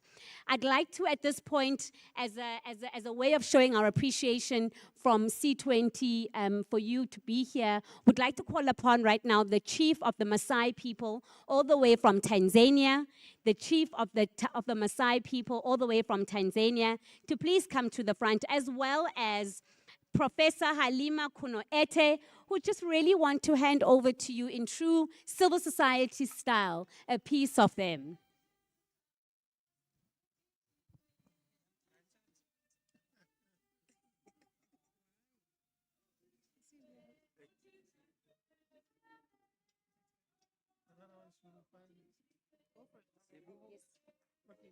You must manage this part very carefully. The minister must come there so that there is no talking and all of those things. The minister is strictly at 3 o'clock.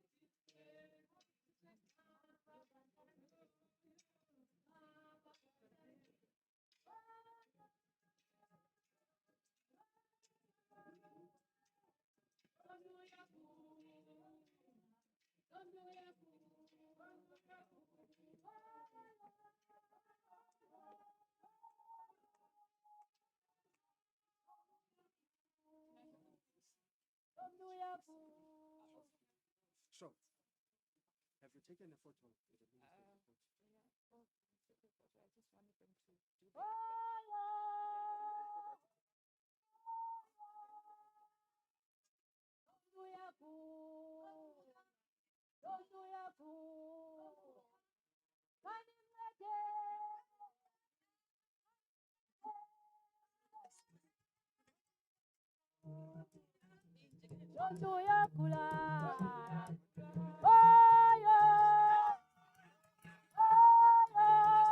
It's just one.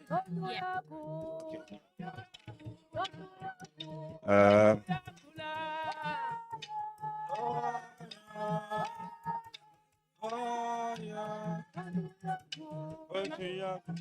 Uh, thank you. What we have just presented here to the minister is a very special cloth. In our culture, we never give nobody this kind of cloth except the chiefs. And here we have with us a chief whom we have given her a chance to be an ambassador for the Maasai Cultural Tourism Festival, but also a member of our chiefs from this land, Dr. Chief Princess Ban.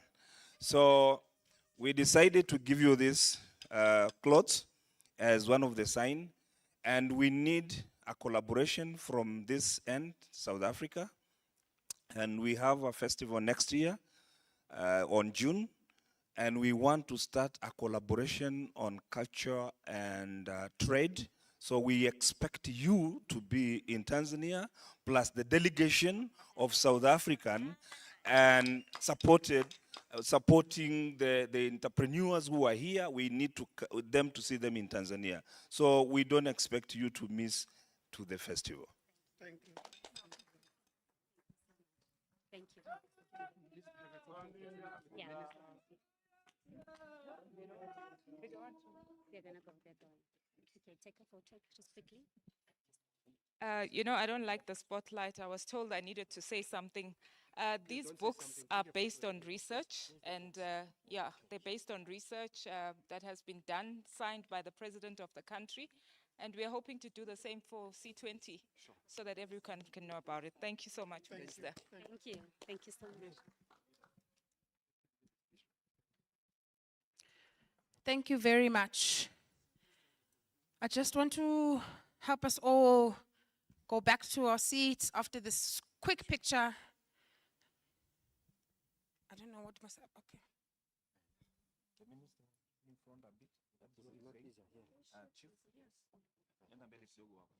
Okay. What should we say? C20. Sorry?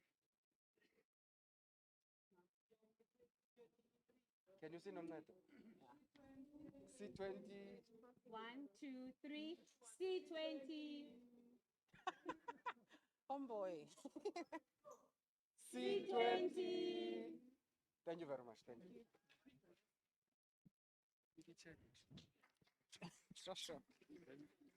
Thank you very much. I think I would like the chief and our beautiful comrades to please give us space to continue the proceedings. You can see the gifts to the minister surely will help him achieve the objectives of the next period. We had, as per our program, if everyone is still following, no? We had as per our program, and Kosini comrades, oh, shame. Servant leadership, good luck, minister. As per our program, we had an advisory committee. Okay, let me not get distracted. Let me continue for us. Okay. In our program, we had an advisory committee. So we had a group of people that helped us cast a final eye on our policy briefs, advise us on how they understand the world to look right now, to make sure that our proposition to the heads of states is sound, strong, and clear. Two of those people, one is based on the continent, a woman leader from the Gambia. Her Excellency was to join us on screen or online today, and we're struggling to find her, but we'll do that, but we'll move so long with our program. And the second is a veteran and a comrade of ours that works around peace and security in the UN and has done a lot of work in supporting departments that work with participation of ordinary citizens with the institutions of the UN. So it was lovely sort of reflections that we were going to welcome in this session. We're going to go find those comrades. Ne? They maybe have come onto the call, jumped off, or they're in a different time zone and or have missed the memo to join us at this period. So we'll find them, and once we've got those videos and or they're on the Zoom call, we'll have them join us. But in the meanwhile, I think we're going to continue with our program. Yeah? So I'm going to hand over to Usibu, and I'm asking for, this is the last push of our time together, for just maximum engagement and participation, for us to be together here in solidarity as we tie off our time together. Thank you very much. Can I do this with us, ne? Just for the energy vibes? Ne? Amanda!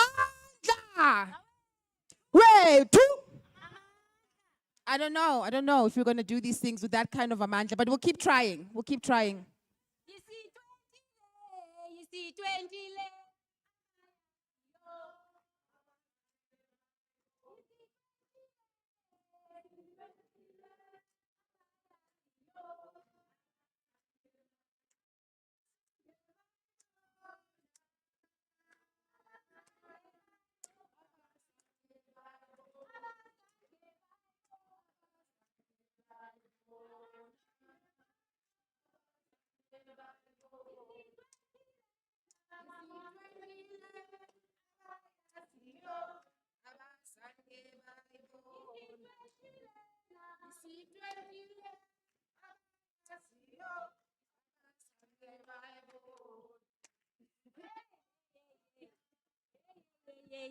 Ithini into ye-energy apha? Ithini energy?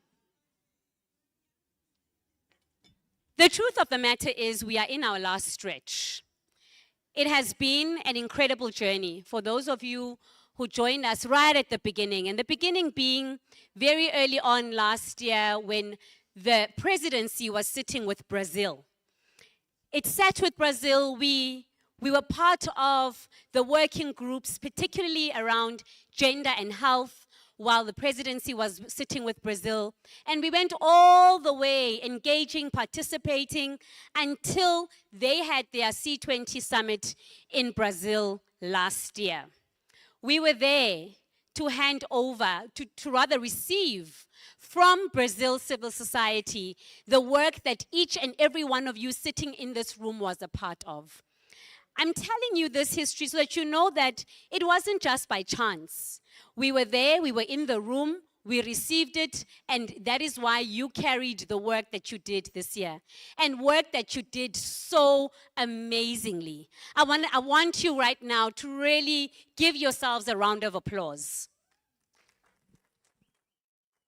And I'm saying that because at some point it seemed impossible. At some point, it seemed as though it was not going to happen. It seemed as though this presidency of C20 in particular was not where it's supposed to be. And when we finally received that policy pack, because of all of your contribution, my heart smiled. At the center of all of that, pushing, determination, coordination, was our Sherpa. Let's give our Sherpa a round of applause. And I'm going to ask our Sherpa now to come on stage. I was asking myself the other day, I've been calling him Sherpa, Sherpa, Mr. Sherpa, Mr. Sherpa. I'm wondering, after today, what am I supposed to call him? Comrade. We're back to comrade after today. But it has been such a pleasure, and I want now to hand over to our Sherpa to take us into the next part of the program. Thank you.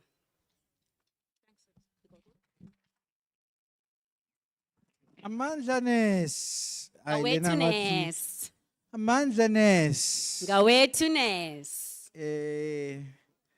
Thank you, program directors and the minister in absentia, as we have given him leave to leave us. I am standing between you and the deputy minister that is coming from a department that is the responsibility of to ensure that these things, you can already see, ne? I'm sure colleagues, I saw Wanjiku there agreeing, because our policy briefs are not just discussions between ourselves. Yeah. They already are interwoven in what those in the political leadership and who will be in that room on the 22nd and 23rd are going to say. It is a good thing that we are aligned on the things that we need to do.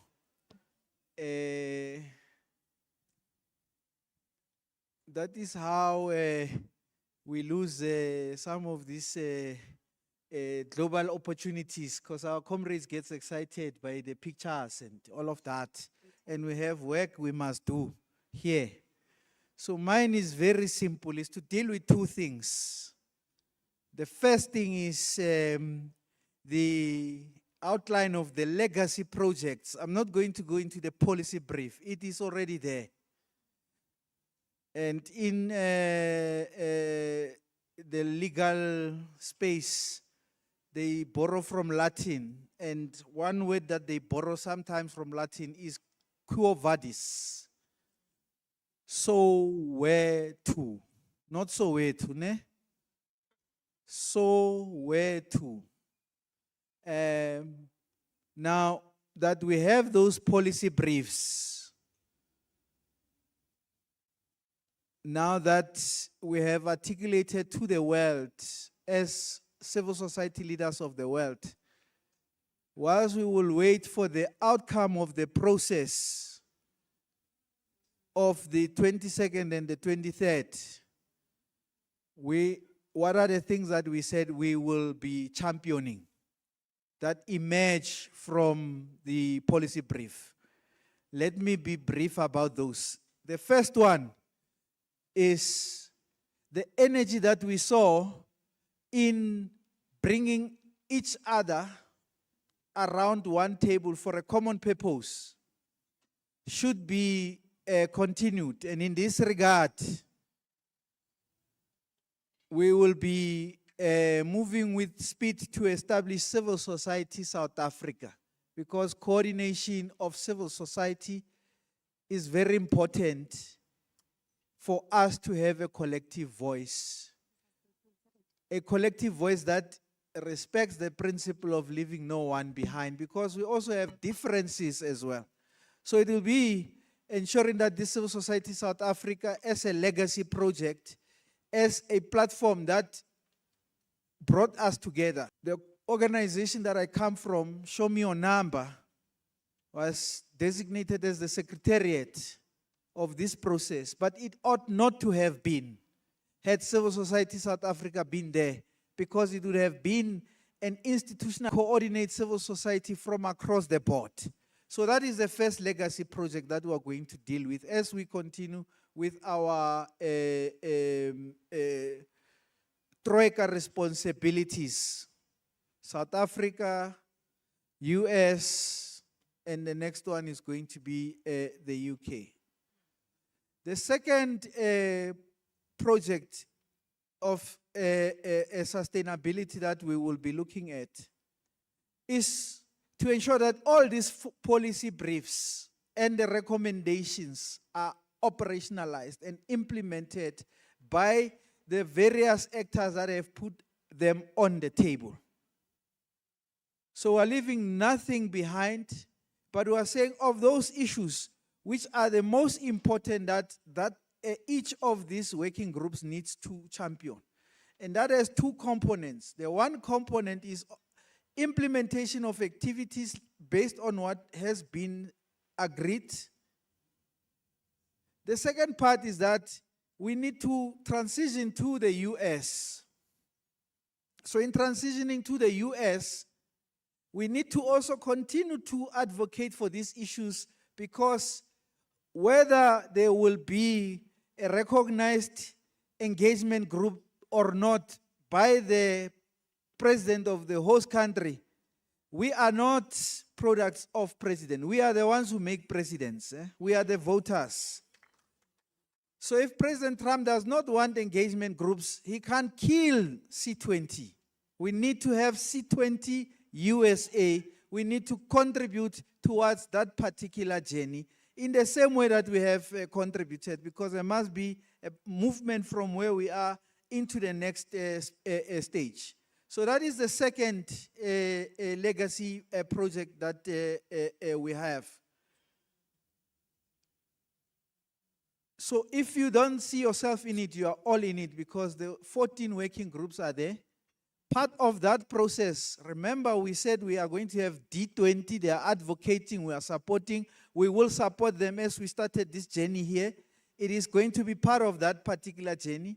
And then the Cure 20, the LGBTQI colleagues, they also have developed, and they were giving us as part of the site event yesterday, they were giving us the declaration that they have developed. It is at the global level, but also at the local level as well. They will champion it, not alone, under the banner of C20. Oh, Aling Papa Telematzog.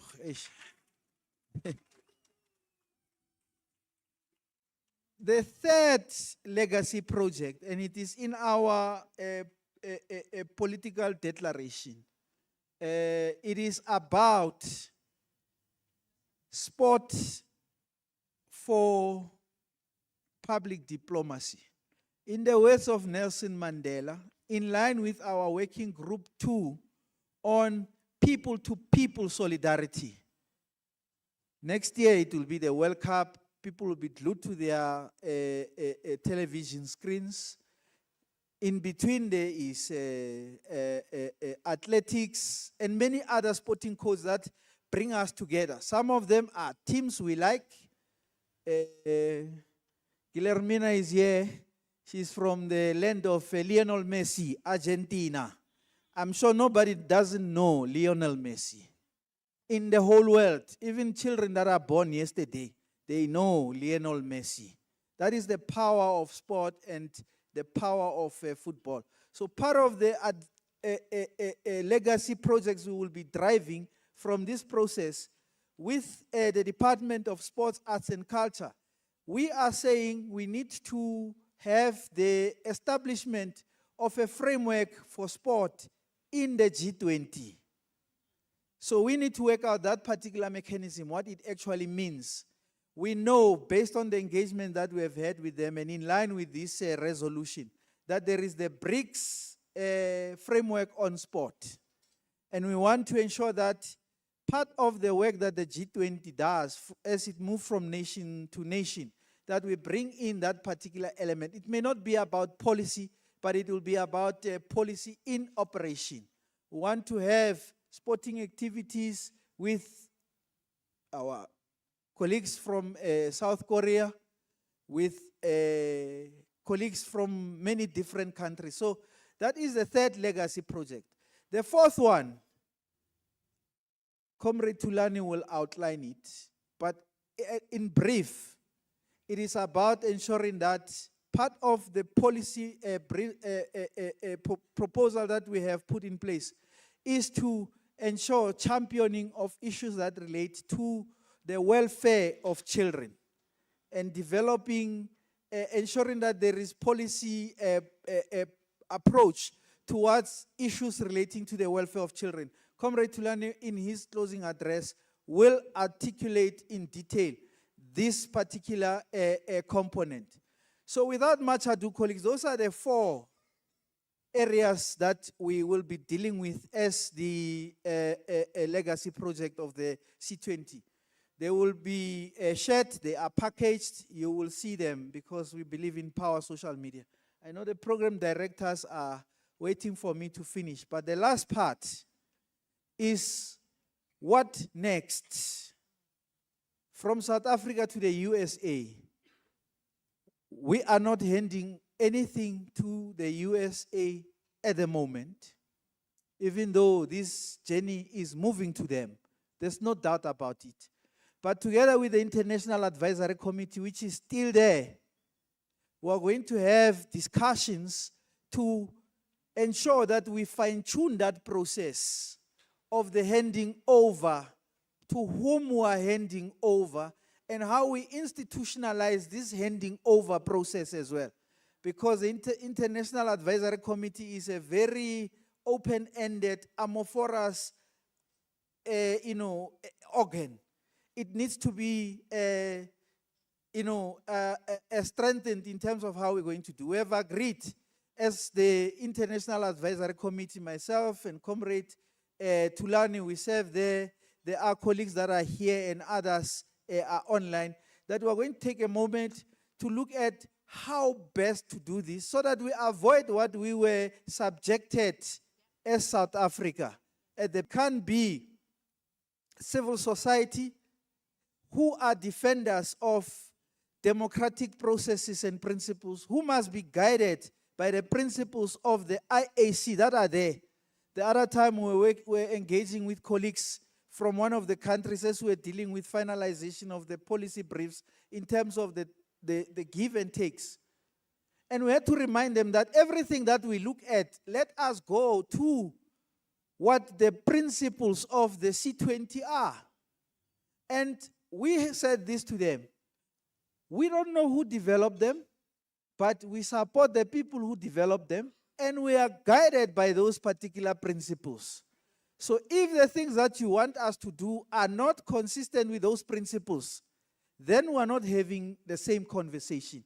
If those principles have to be changed, it is the civil society, through a mechanism that was there, that brought them to us, that will actually change them. We can't look away and say we don't want this. Yesterday, we're talking to the colleagues from China with GRIE about a small component, but if it is not dealt with in the policy pack, can create friction between us. They can attest to this. We didn't even take 5 minutes. We were agreed that that which you are providing as a perspective, it is understandable, and it's going to be reworked such that we all find happiness around these particular issues. So we will announce in the near future, as the International Advisory Committee, on the entity or entities that will take over the baton from civil society, South Africa, Apex leadership, to drive the US. We don't want to create havoc out of that process. The United States, unlike South Africa, we have 9 provinces. The United States of America is a continent on its own. So how civil society is coordinated, I don't know. I need to be guided. But however they say this is the best way that it must be formulated, we need to support them. Remember, they did the first G20, and in the first G20, there was no C20. C20 only came in 2013 when the process went to Russia. So they don't have the experience of having driven and led a C20 process.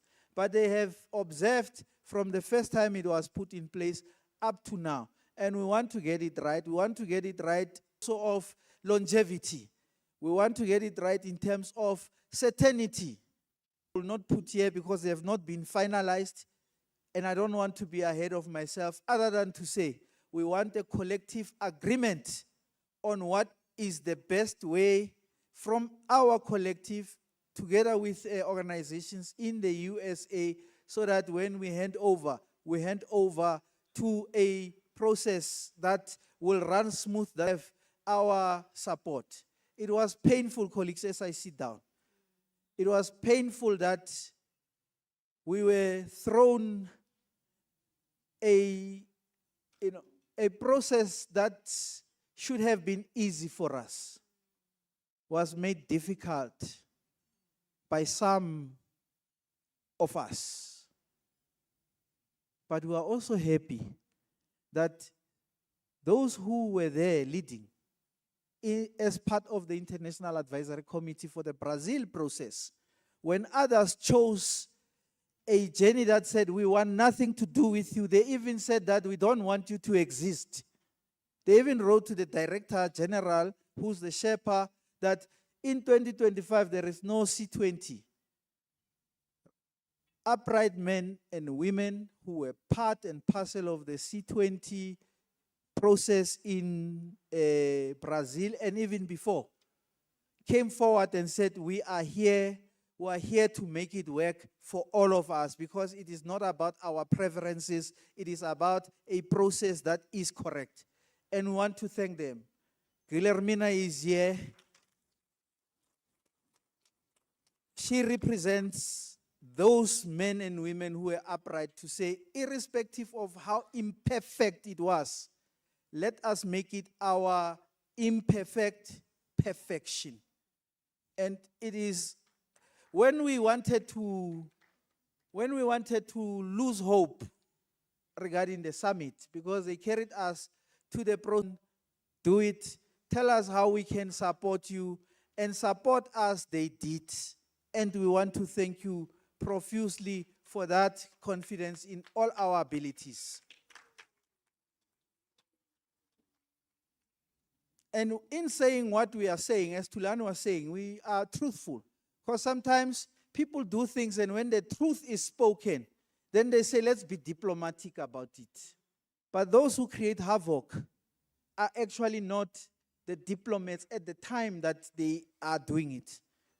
The minister who comes, works in, a deputy minister works in that space, it is for them. In civil society, truth is our diplomacy. And if we have made missteps, let us correct them. There has been engagement with those who did not want to be part of the journey of 2025. And they are saying we are reconsidering our views and we would want to contribute towards the next trajectory. We are not going to block them to come back, because we all belong in this particular journey. At the point where they made choices, and now we are where we are, and we must make it work for us, for generations to come. As I live,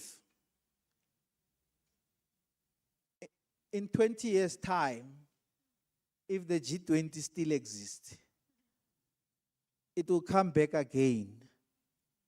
And there will be others who will be much more energetic, much more, maybe it will be robots, I don't even know. We call, what are robots called? They are robots. There's a movie we all know, iRobot.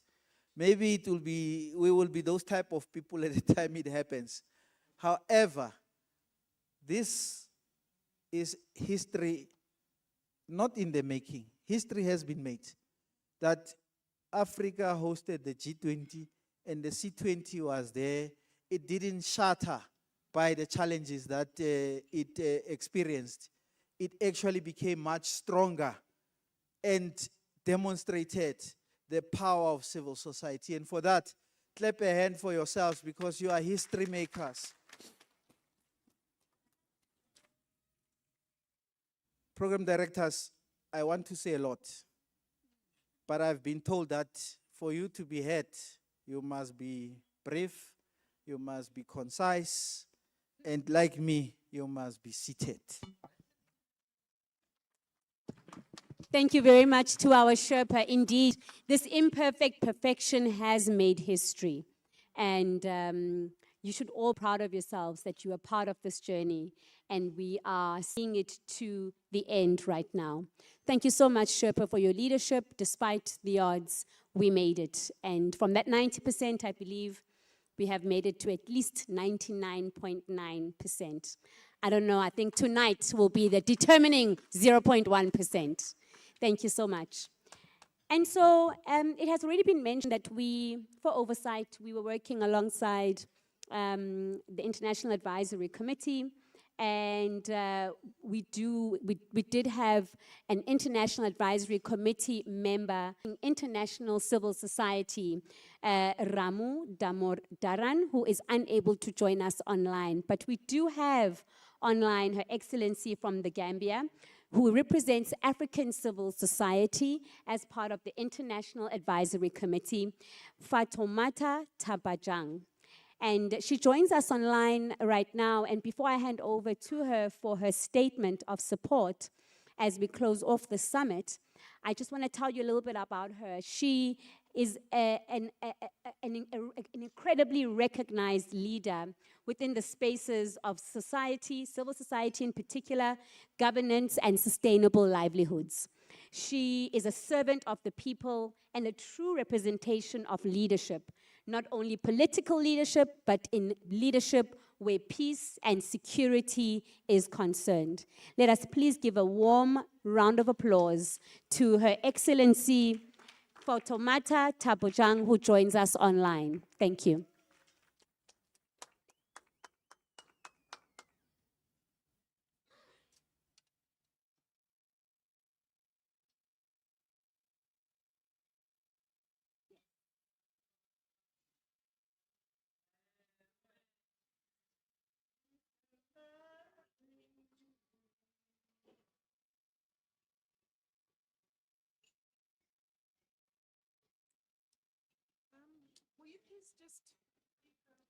So, Her Excellency, you are muted. Okay, I was wondering what's going on. You're muted. Okay, sorry. Leadership, Sorry. okay. Okay.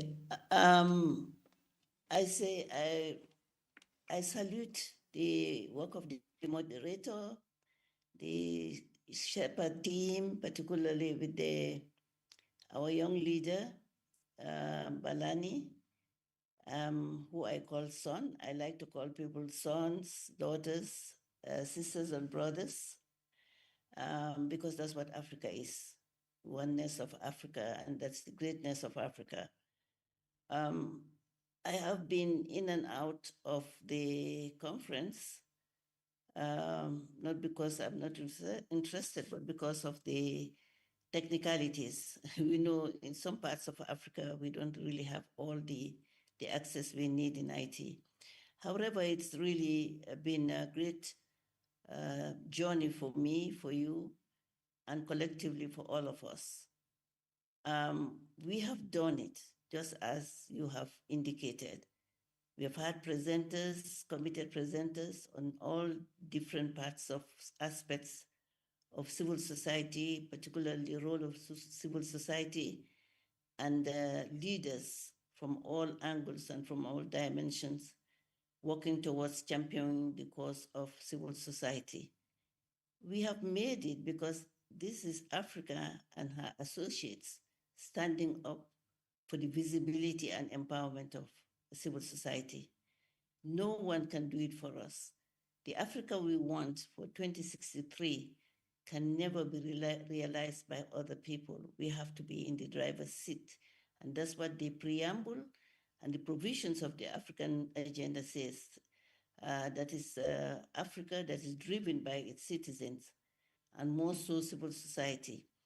We know that we have four governance structures. We have the legislature, we have the executive, we have the judiciary, and we also have civil society.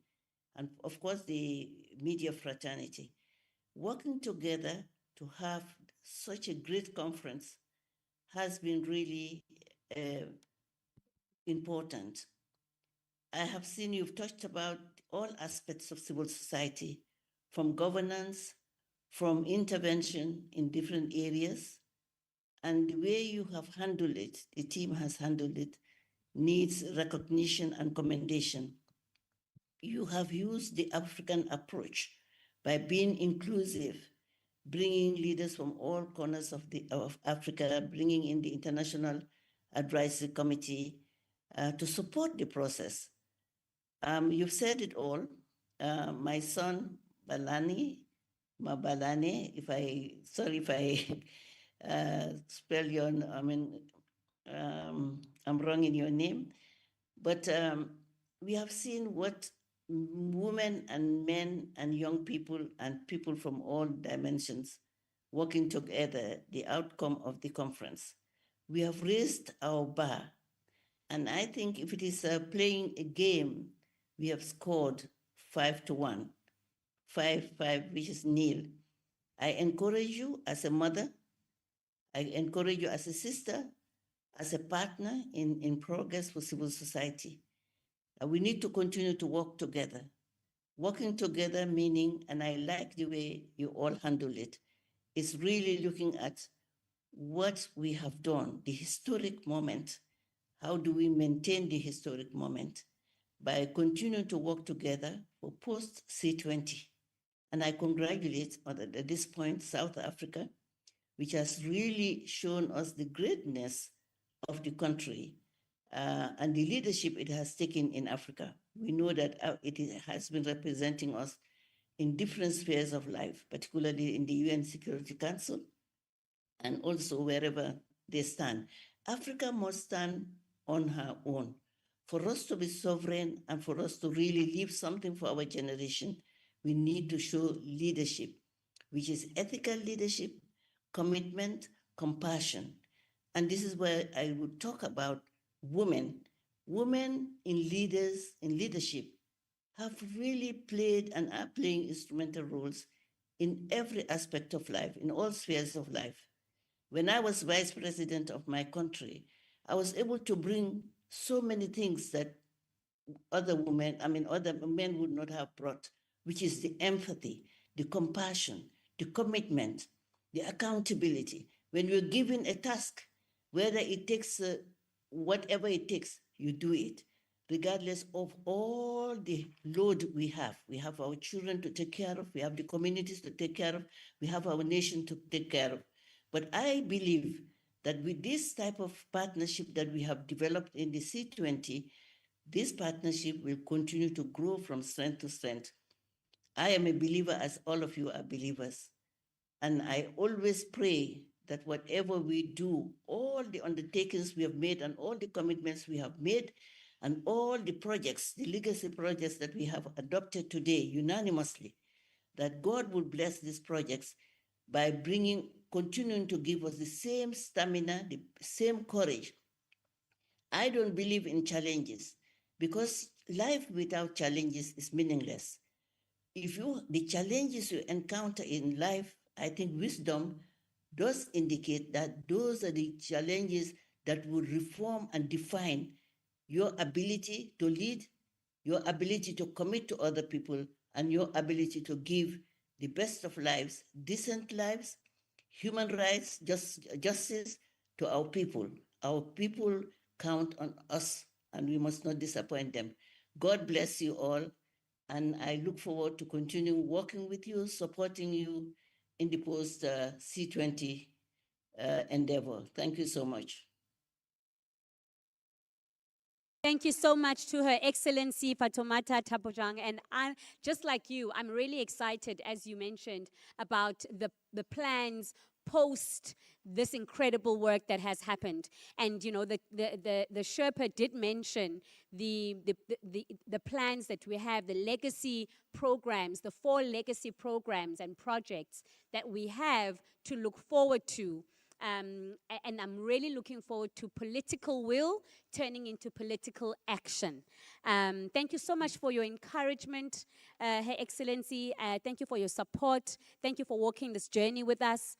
And we do hope that we are able to do great things in collaboration with you as we move forward. We do have our minister here. Can I just get indication if the minister has arrived?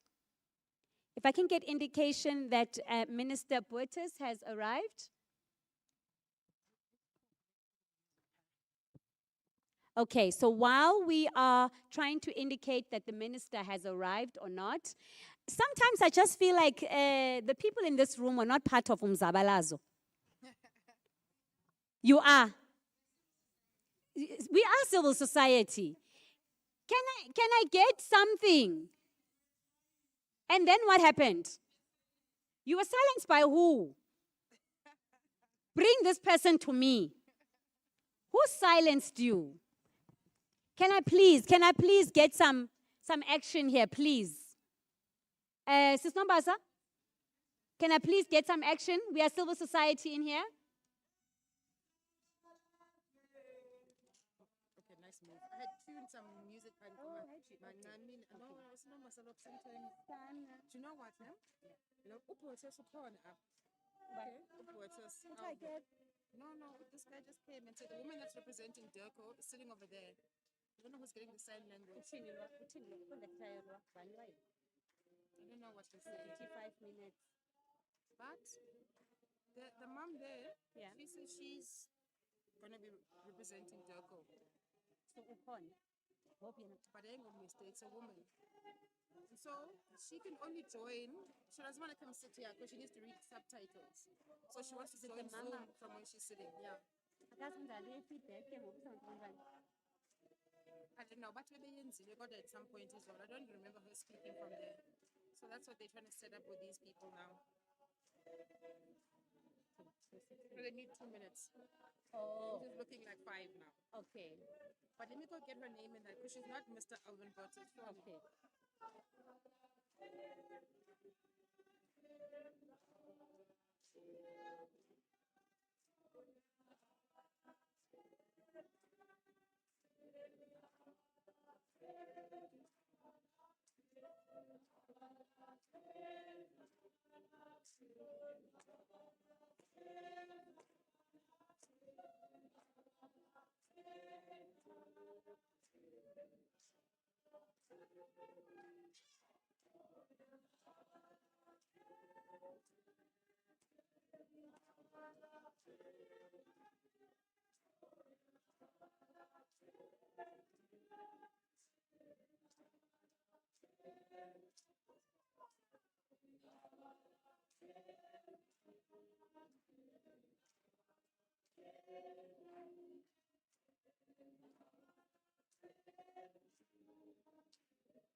Iyasandia, izwelethu, solithatha ngelithatha.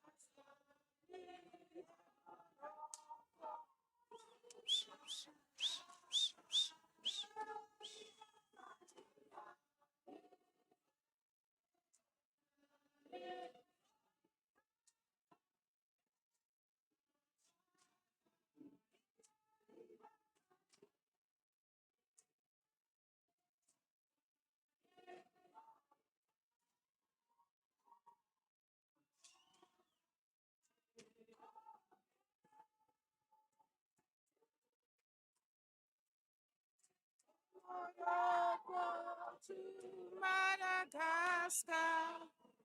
Iyasandia. Morocco to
hearing the music so they can stop. They want y'all to start hearing the music so they can stop. And the mic, oh yeah. But it's two, yeah, one track, Motherland. All right. Yo.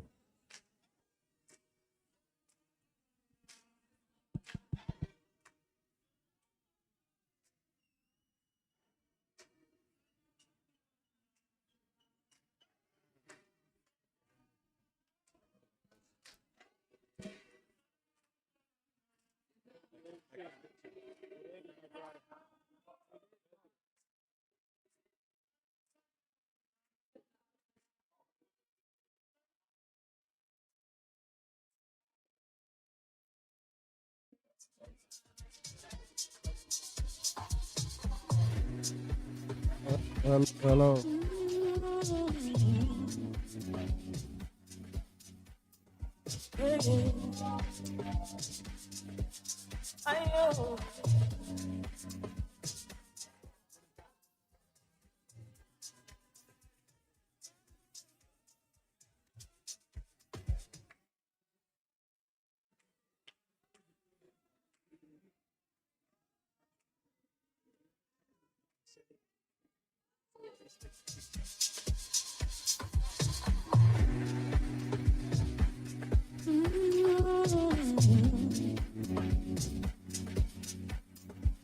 Ayo. Ayo.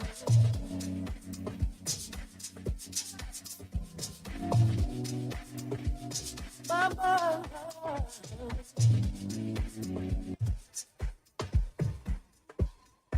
Everybody.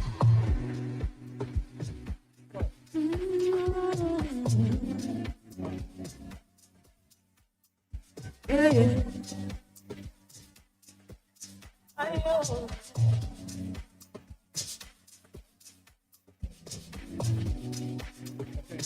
Baba. Ay.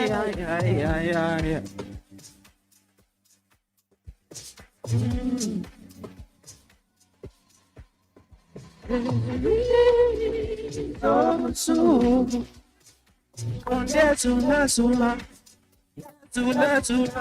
Awakutana na machiteka. Isitona na mateka. Spologona. Astatase. Sayendale. Astungese. Impilope. Emna. Kishema. Emna. Ikumbule kaya. Keep calling me.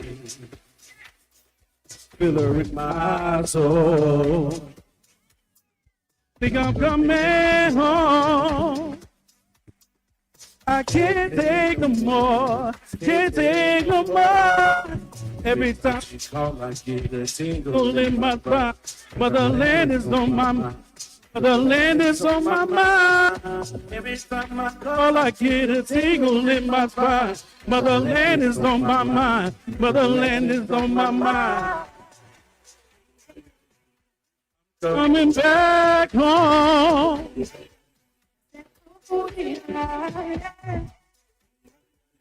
I'm trying to make you some really kaya.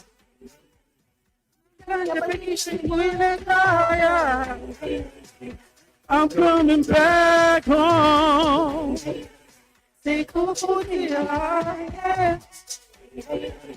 I'm trying to make you some really kaya.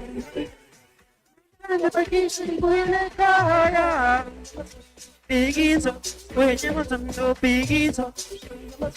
Bigizo, when you want to know Bigizo. When you want to know Bigizo. When you want to know Bigizo. When you want to know Bigizo. When you want to know Bigizo. When you want to know Bigizo. When you want to know Bigizo. When you want to know Bigizo. When you want to know Bigizo. When you want to know Bigizo. When you want to know Bigizo. When you want to know Bigizo. When you want to know Bigizo.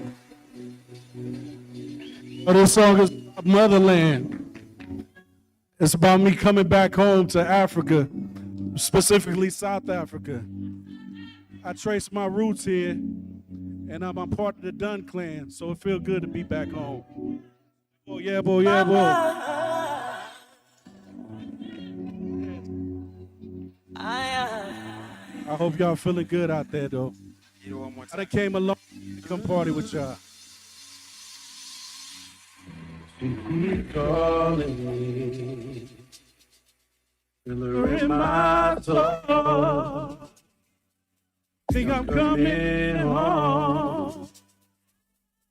I can't take no more, can't take no more. Every time she call, I get a tingle in my spine. Motherland is on my mind. Motherland is on my mind. Every time I call, I get a tingle in my spine. Motherland is on my mind. Motherland is on my mind. I'm coming back home. I'm coming back home. Biggie,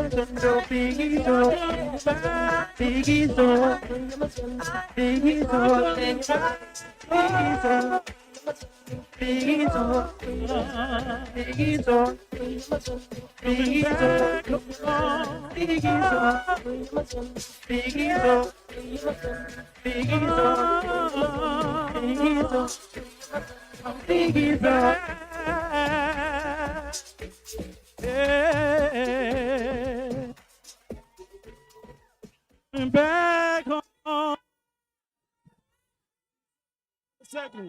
The second one. Thank you. Yeah. The next track, last one. I woke up last night. Something ain't feeling too right, babe. Something ain't feeling. My intuition is telling me that you ain't been treating me right. No. I can't fight this feeling. I can't get you out of my head. Sometimes love sets you free from someone that ain't meant to be. God, he works in mysterious ways. You'll find out as you grow with age.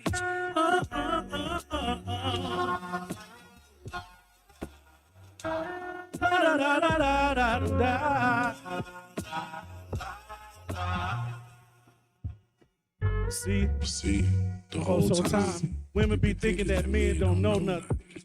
But we know or not, we just don't say. We try to save face, you know what I'm saying, protect our pride. So we keep it all inside. Keep it all inside. Nah, I know what's going on. You ain't got no fool. See, listen. See, I'm no fool. I played the game. It ain't the same when it comes your way. Be prepared for the phone you got. It might hit soft or it might hurt you a lot. Sometimes love sets you free from someone that ain't meant to be. God, he works in mysterious ways. You'll find out as you grow with age.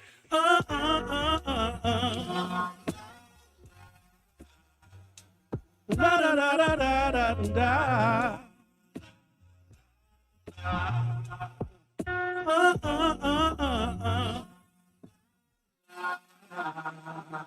Da da da da da da.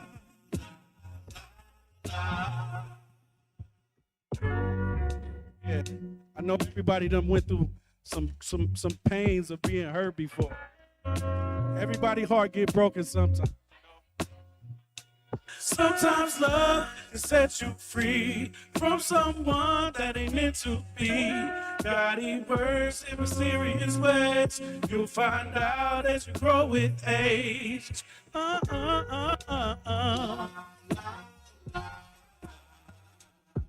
da da da da da.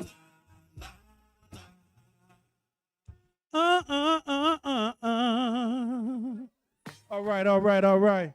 Hey, I appreciate y'all, the rest that was here. Big Spooder. Love y'all. Yeah.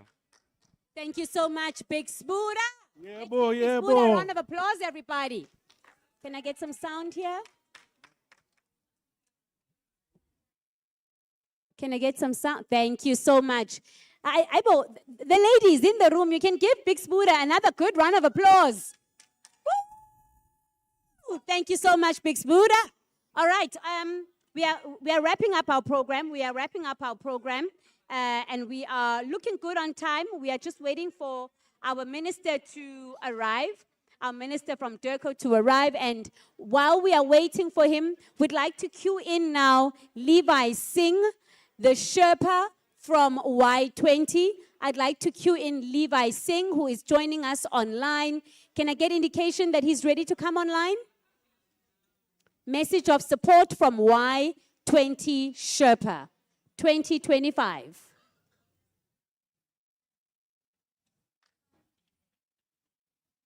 Colleagues, can you confirm you can hear me?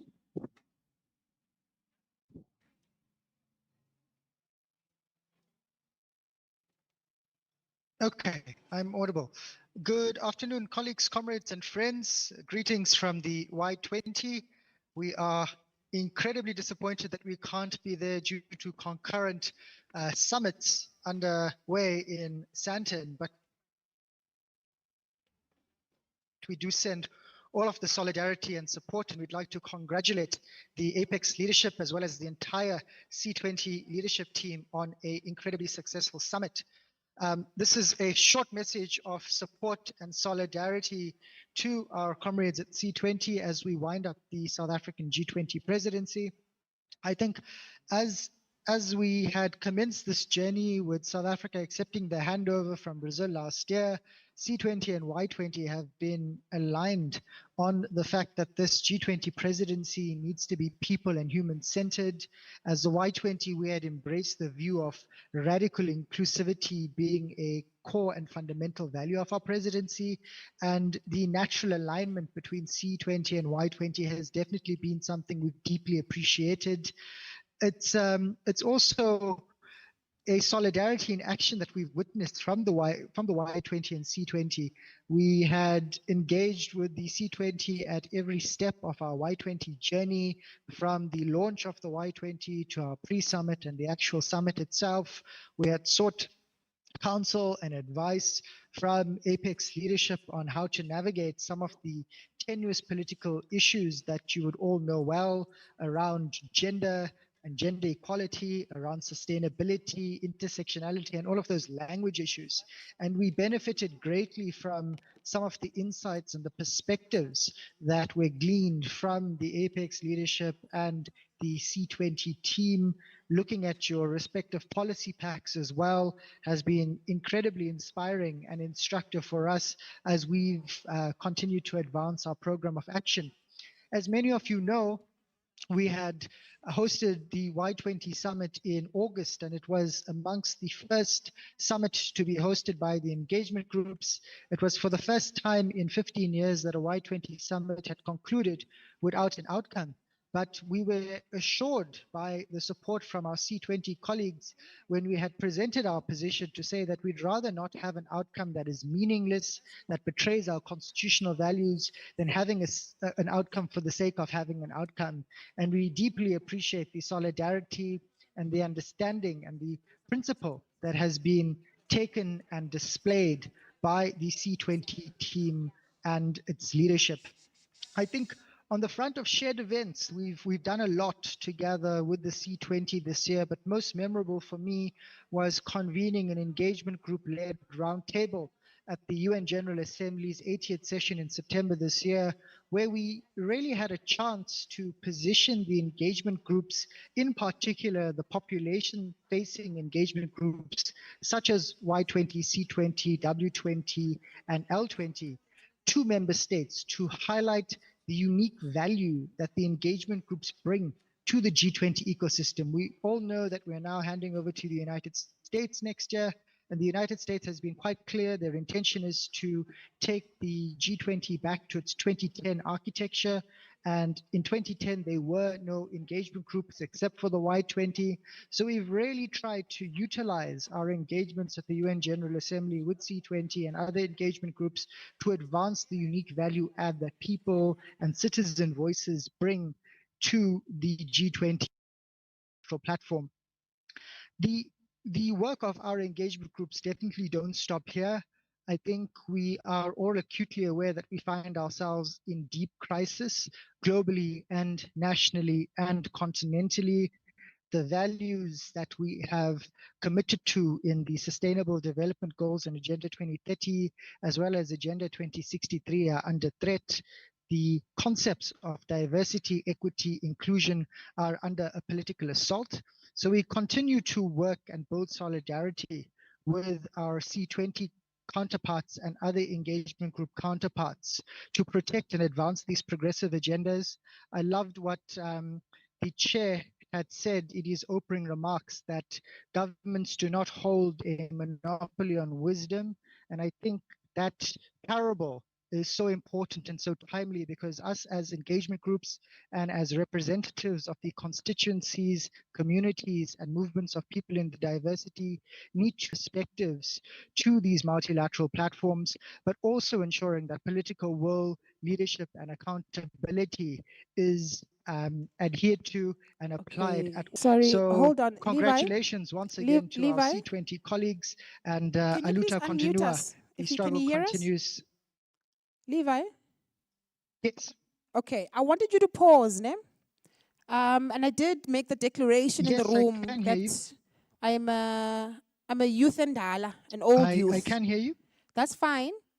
I wanted to ask if you can repeat the last 3 minutes of your input. And I wanted to ask civil society, older people in this room, to please listen to the youth. So part of the firsts of this G20 is that the leadership that Levi is part of have said to the statesmen, we want to be recognized as a formal engagement partner of the G20 process. The first time. And in those deliberations, we must be honest here, Levi, it was countries that are acting quite regressively in our world politics that said no. There are adult people in this world, they are saying, we don't want to hear and to legitimize the voice of young people. So when Levi is going to talk to us now about the crises we are seeing, please remember that the majority population of this world is young people. Now, another reminder to civil society, I'm part of civil society in this country, and I say it often on public platforms. We are not the leaders of tomorrow. We are leading now. Levi's joined us today to say, we walk with you, please walk with us. We didn't stop making history when we submitted our policy briefs. We're building the plan of action now. Please, from the bottom of my heart, can you give us some time to hear out our representatives from Y20? Levi, please repeat the last 3 minutes, but engage us, my leader. We're at the end of the day, our energies are low. Chat the chat, because now we need to get ready for action. Mandla! Thank you, comrade, for that intervention and for calling the room to attention. Colleagues, as I had said earlier, our shared vision of equality, of solidarity, and sustainability are under threat. These democratic values that we have in our constitution are under threat by the actions of a handful of member states. And ultimately, this is more than a struggle of ideology and worldview. It's a moral and courageous struggle that we need to continue waging. We have 60 months between now and 2030, and ultimately the actions that we have outlined for ourselves in the C20 policy pack should be a roadmap towards the advocacy and the lobbying and the activism that we will need over the next 60 months to ensure that we have a development agenda come post 2030 that still reflects the interests and the priorities of the communities, the constituencies, and the movements that we serve. Because again, I'd like to emphasize this worldview that sees all of us as equal, that sees diversity as strength, is under attack But ultimately, these aren't the positions of the majority of member states. The majority of member states still support these values, but it's a handful of a vocal minority that are dominating the conversation. And I think we really need to focus our time, our effort, our energy, and our precious resources as civil society over the next 60 months to start mobilizing in our communities and constituencies to defend these values that we hold true as civil society. And referring back to what the chairperson of the C20 had said in his opening a few days ago, that governments do not hold the monopoly on wisdom. The voices of constituencies, of movements, and of citizens need to continually inform these multilateral processes. But a step further, these multilateral processes and agreements need to go back to people. So we need to find out how, if there is a declaration from the G20 Heads of State Summit now in the next week, how is that declaration being reported back to Parliament? How is then Parliament and the respective standing committees in Parliament ensuring that there is alignment between the core elements of that leaders' declaration and our national policy and legislative environment? But more so, how are we resourcing these incredibly inclusive and ambitious development agendas that we're signing up to, and how we're ensuring that more resources are being unlocked to civil society-led movements and organizations, in particular, women and youth-led organizations. That's something that we definitely need to apply our minds to ensure that the collective wisdom that resides in communities, constituencies, and movements of people in the diversity continues to inform multilateralism, but even the domestic politic of South Africa. The last consideration I'm going to leave, and the approach that Y20 has taken, is that all this work that we've undertaken over the last year towards the G20, through the C20, through the Y20, through the L20, W20, and all the other 20s, find a home base.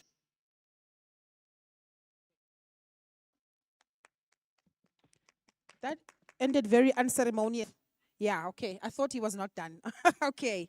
Well, we'll thank Levi. I hope Jacob is around here somewhere that's helping us coordinate our online guests. Please tell Levi he doesn't have to come back and speak. He must mute himself and he's welcome to join us. No? But I think we've heard it. Some critical questions coming out of young people. But even if we've got the solutions, but who's going to make sure that Parliament is going to join us in the implementation plan? And then they're saying, but also who's going to resource these amazing ideas that come from, and declarations that come from the leaders? In the resourcing question, he also says, yeah, but will we get funds as civil society and as people's movements to do the work of building these ideas? Closing, this will be the last time we've got a traditional arts performance happening at our C20 summit. Please come through, Mama, you're up. What is important about this kind of performance is that it is grounding us, those that are here physically, those that are following online, around the culture, the ethos, and the beat. Maybe it's called the rhythm of the beat of this land. There's something indigenous inside of this expression, Mama. You're taking us back and reminding us that as we chart a way forward, as we remember what it means to hold Ubuntu in democratic values, this is the sound and the rhythm and the beat of our people and of our future. Take it away, ma'am.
When you say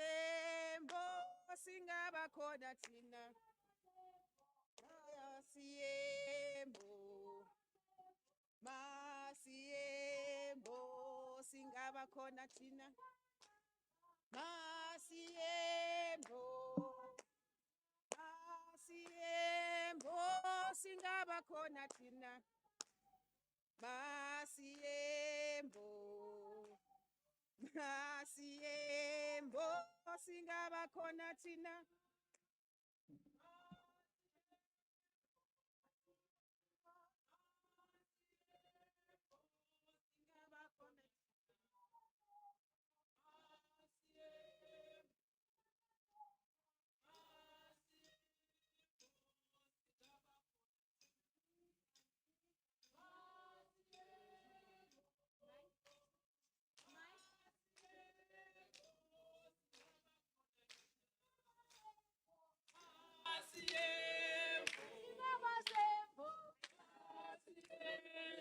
Hi, Bambi. Try it, try it. Try it, it's coming. Okay.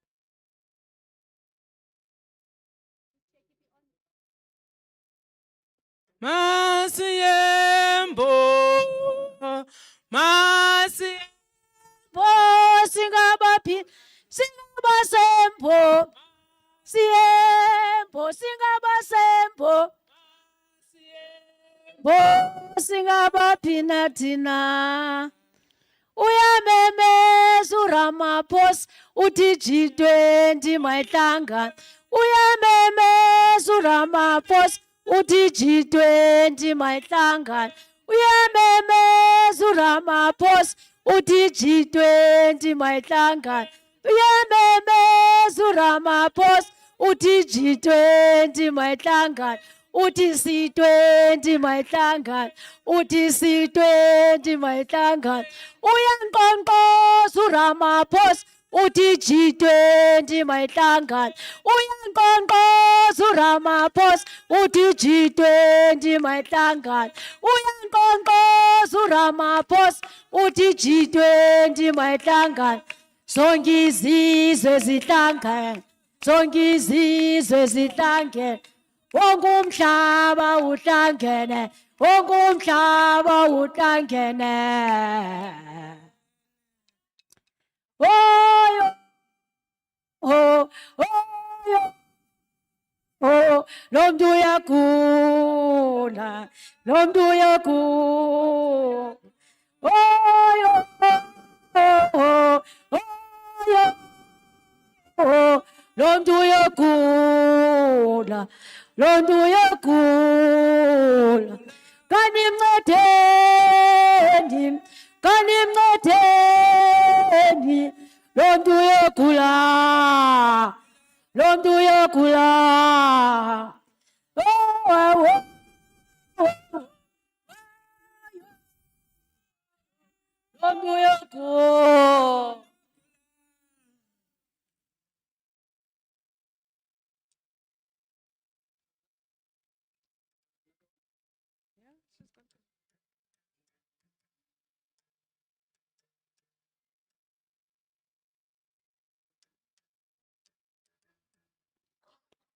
Mandikabe ndinibulisa kusalungiswa phaa ingoma endifuna uniba niyimamele le ngoma.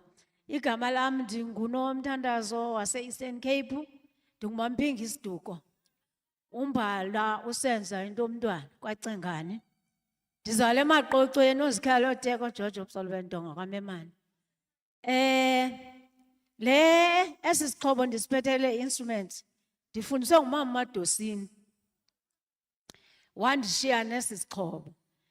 Ngoku ndiyazulazula ke nasesi sixhobo, ndiyasithanda ke esi sixhobo. Makhe ndithi ikhona mhlawumbi ingoma enisayikhumbulayo kaMadosini nibone uba nisamkhumbula na. Le ithi wena useGoli, wena useGoli uzoshiya kuphendula. Oh ha, oh ha, useGoli umntanam. Wena useGoli, wena useGoli uzawuthola ezibandayo. Oh ha, useGoli umntanam.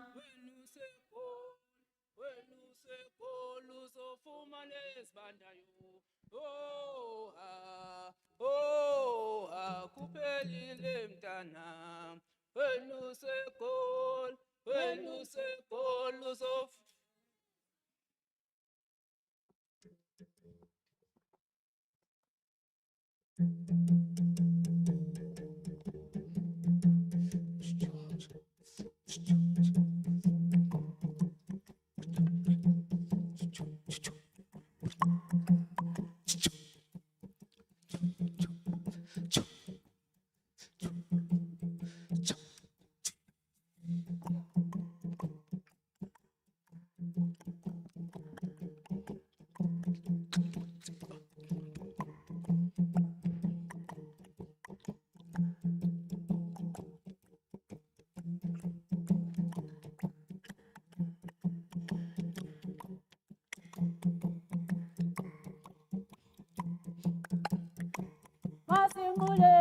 Masengulen, masengulen, masithandaze, masithandaze, masengulen,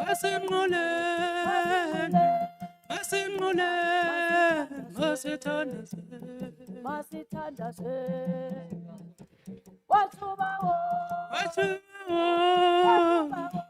Washubawo, Guyona, you can go down from the front. Isizwe saphela. Isizwe saphela. Saphela. Isizwe saphela. Oh, yo. Oh, yo.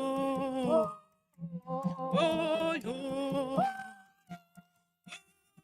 Oh, oh, yo. Oh, yo. Kaningaden, kanakula, mtu yakula.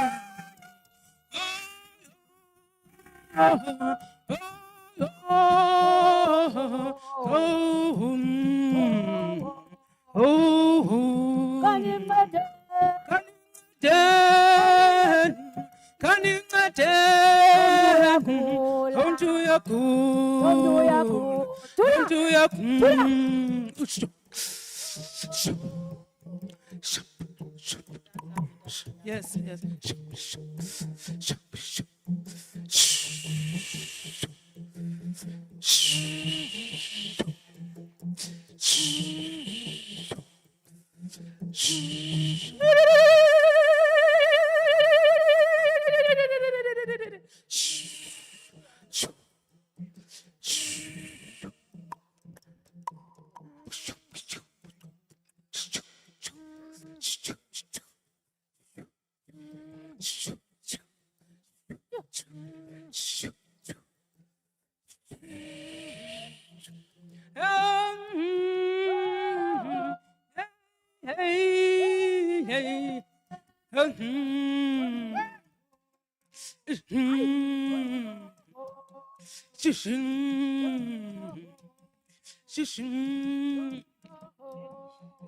Zipizandla bathu. Zipizandla. Oh, yo. Oh, yo. Go again behind the Mtu yakun. Mtu yakun.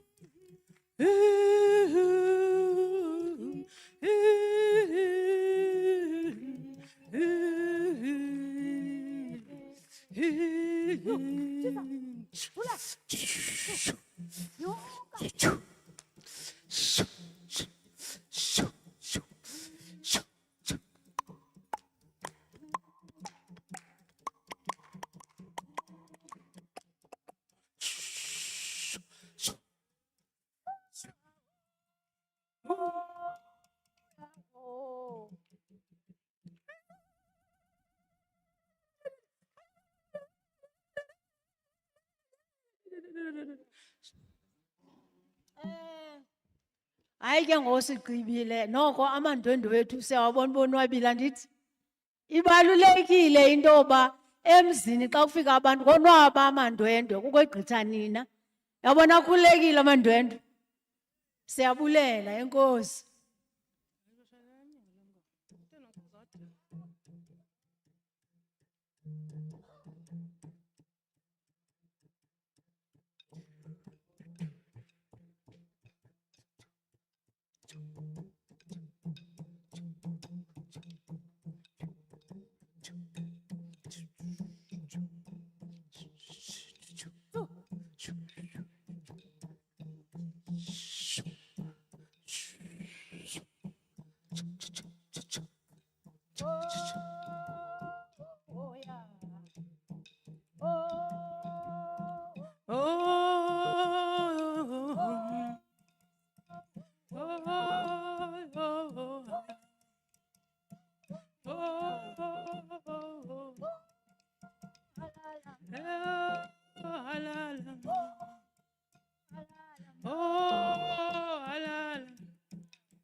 Can you please invite all our international guests to come and join us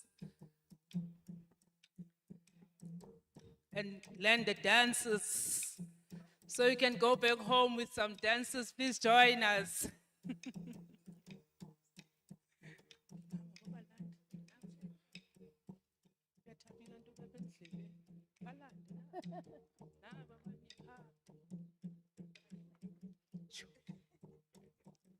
Yakubo.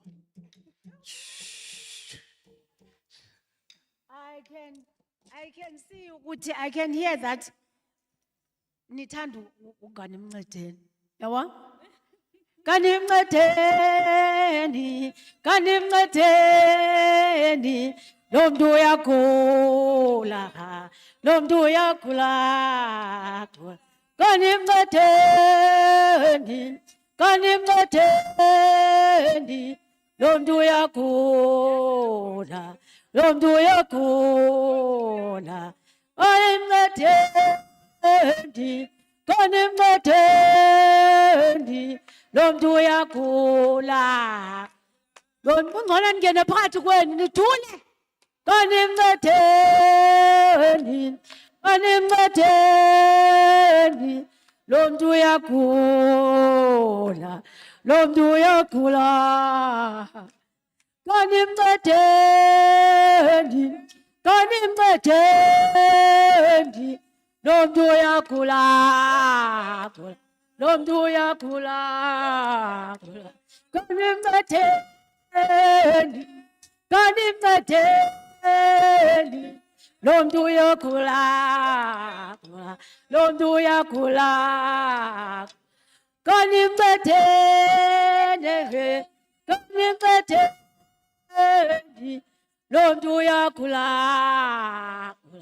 lo muntu uyagula. Thank you, thank you, thank you.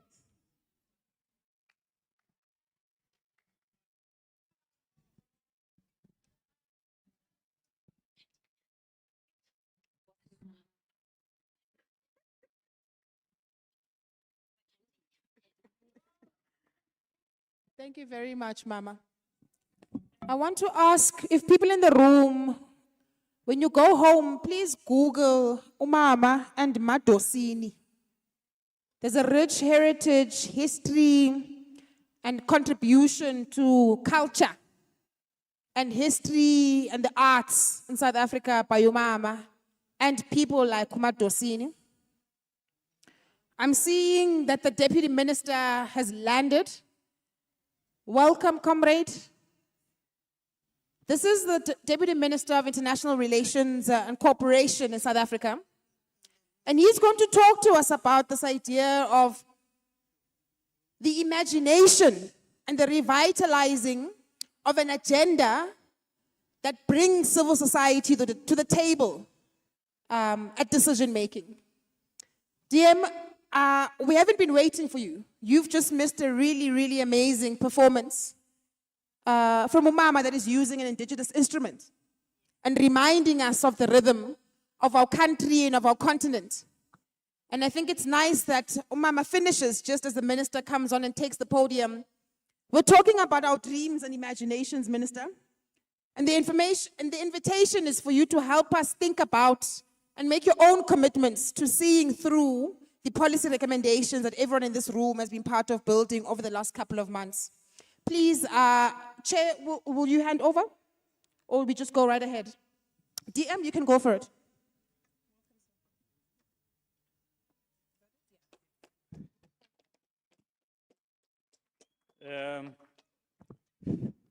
Thank you very much, Program Director.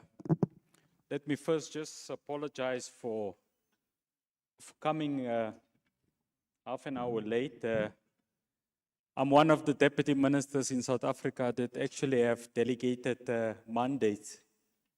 And part of my mandate is to deal with global governance issues. And I just came from a meeting, of course, with the president just now. So my profuse apologies because we just had to be part of a discussion on where we are in terms of the G20 and its state of readiness.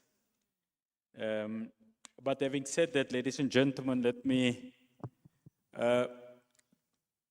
bring about fond wishes and wish to acknowledge the chairperson of the C20 South Africa, Mr. Tulani Tsefuta.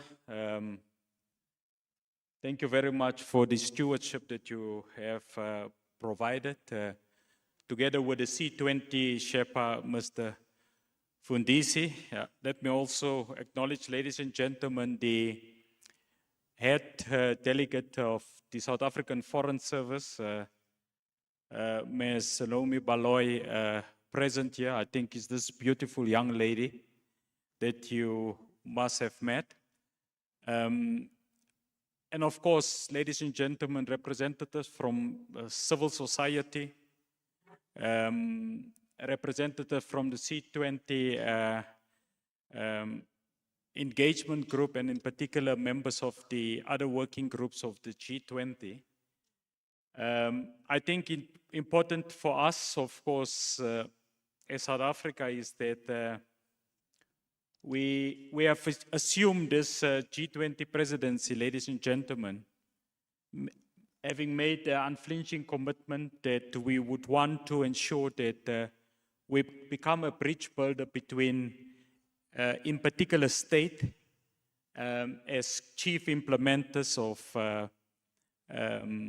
economic diplomacy and international relations, but also serve as a catalyst in that bridge building process by ensuring that we have a deepened relationship, in particular with non-state actors.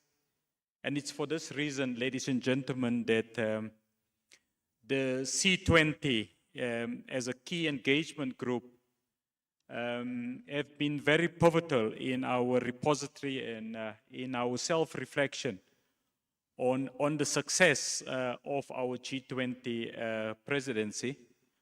So on behalf of the President, who have spoken in the meeting I just came from, about the pivotal role of the C20 as an engagement group, let me bring you warm wishes and acknowledge with gratitude the hours of absolute dedication that you have put into this policy processes.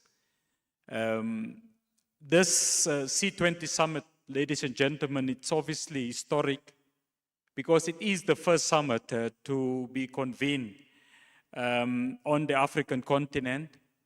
Indeed, it is one of the concluding summits before the fourth and last Sherpa meeting, which will be followed by the G20 Social Summit, and then ultimately the Leaders Summit that will bring about the conclusion of South Africa's G20 presidency.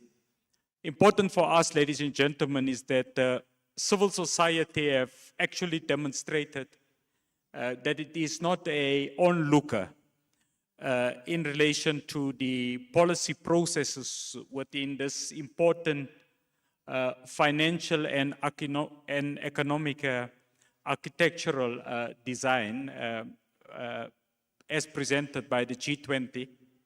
But indeed, your leadership, your stewardship, your participation have actually demonstrated, ladies and gentlemen, the unique role that civil society broadly have to play to ensure global governance institutions, the architecture of global governance, it's actually reconcilable with the ambition of all 193 member states, but also of the citizens within those 193 member states of the United Nations. Ladies and gentlemen, I think all of us are at one as it relates to the thematic approach of South Africa's G20 presidency, where evidently, ladies and gentlemen, we spoke about the centrality of solidarity to ensure that this G20 should not present only the aspirations of your most highly developed economies, but indeed that it should pursue the ambition and the wishes of your emerging economies, and in particular your less developed countries, of which the majority, of course, are within the African continent. The central topology, of course, on our second thematic theme of sustainability, ladies and gentlemen, spoke really about the essence of ensuring that we meet as nations the sustainable development goals. And in doing so, ladies and gentlemen, we would then be able to ensure that all 17 of those SDG goals within the next 5 years becomes obviously very pivotal in terms of the work that civil society are doing, and more importantly, that civil society broadly keep the different governments accountable. And then equality, ladies and gentlemen, just speaks about the fact that all nations, without an exception, have a right and a privilege to be part of the global governance system, broadly speaking. We have seen the central aspect around, for example, the debates on debt financing. You have seen the debates about cost of capital. Those debates, it's not debates for the boardroom. In essence, it reflects the difficulties that ordinary people and members of civil society on a day-to-day basis experience in relation to accessing money that are more fairly valued, but also capital that are cognizant of the unique difficulties that especially your emerging economies and your less developed countries are actually faced with. So those three attributes, ladies and gentlemen, defined actually our personality as the South African government when we reflected what we need to present as a value proposition to the rest of the world. Of course, being substantively a African state, we had to subscribe to the issue of Ubuntu, our philosophy of Ubuntu, that in essence reflect that whilst there is more vulnerable countries on the African continent in the more developing south, that we have a mutual obligation as countries that are more fortunate in terms of our own economic deliverables and repository as it relates to moderate, ladies and gentlemen, the difficult economic conditions that in particular your emerging economies and your less developed countries are looking at. But ladies and gentlemen, I have been asked just to briefly reflect on key points that you have made. Firstly, you have spoken about the consequent importance of economic justice.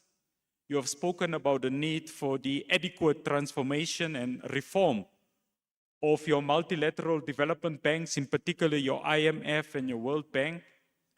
And in that debate, ladies and gentlemen, the issue about issuing of special drawing rights was a key matter of engagement, especially as it relates to debt cancellation, debt financing, and obviously what civil society have spoken about, reparative financing. As the South African government, we support this type of discussions because we think the financial architecture must reflect the realities of a multipolar world. Secondly, ladies and gentlemen, the important issue that we want to raise is that I think all of you have received quite with elation the World Inequality Report that has been launched by President Ramaphosa. That World Inequality Report, ladies and gentlemen, would become a defining mechanism at the Leaders Summit. So we do encourage, obviously, civil society, broadly speaking, that beyond the C20 summit, to ensure that the engagements to your leaders, to your high-level delegations from different countries are seized with this matter about embracing this important World Inequality Report. On climate and environmental justice, ladies and gentlemen, you correctly demanded a just transition pathway, but that just transition pathway should be community defined. And you spoke about the emphasis on gender responsiveness that should be complemented by indigenous knowledge. On digital inclusion, ladies and gentlemen, the C20 summit has proposed a global artificial intelligence yearly assessment mechanism and a call for accessible rights-based digital infrastructure. As the South African government, through our presidency, we support this perspective because it is our belief, ladies and gentlemen, that technology, including artificial intelligence, artificial governance, should be a mechanism for complete liberation of our societies and not necessarily as an instrument for exclusion. On health equity, ladies and gentlemen, you correctly spoke about and underpinned the matter about investment in primary health care, in regional health manufacturing capabilities, and as the South African government through our partnership with the African Union, because out of the 6 flagship priorities of the African Union for South Africa's G20 presidency, the AU speaks about the central topology and the need for vaccine manufacturing. And this specific matter about health equity is indeed, ladies and gentlemen, reconcilable with what the African Union obviously held as a key priority. And then, ladies and gentlemen, on gender justice, I think everyone understands that South Africa's personality, our constitutional imperatives speaks to us constructing a non-sexist South African nation. And that aspiration, ladies and gentlemen, becomes then part of our value that we present to all other nations, including the G20. And this is an important issue, of course, ladies and gentlemen, because I think this particular aspect, you have underpinned the importance of LGBTQIA+ persons and persons living with disabilities. And as a state, ladies and gentlemen, that subscribe to erring with the most vulnerable, South Africa in that regard also stands with you in relation to that issue. And then, ladies and gentlemen, on the civic space, you quite correctly emphasized the matter that democracy is not necessarily only about having regular elections, But in essence, it's about increased participation, vital transparency, and accountability after and during the time that leadership has been elected. And South Africa subscribed to that important issue because it is also one of the pillars of the African Union Agenda 2063, ladies and gentlemen, which speaks, I think it's aspiration 3, which speaks about the need to deepen democracy and good governance on the African continent. So the aspirations, of course, of the AU, once again, it's not an antithesis, ladies and gentlemen, to what you have said. I need to conclude at this moment before I lose you, ladies and gentlemen, by just making the concluding statement here. I think we are more buoyant at this current moment as South Africa, given that we are standing on the doorsteps of an important destiny, ladies and gentlemen. We are intending to host once again the G20 Social Summit. You would recall the G20 Social Summit, actually it's one of the key initiatives from the Brazilian G20 presidency. That, ladies and gentlemen, will be augmented by the fourth G20 Sherpa meeting, which in essence would prepare the final draft declaration, which will be presented to the Leaders Summit next weekend. And of course, ladies and gentlemen, on behalf of President Ramaphosa and my minister, Minister Lamola, which have just landed from the G7 summit in Canada, it is my singular privilege to receive these declarations and ambitions from the C20 summit.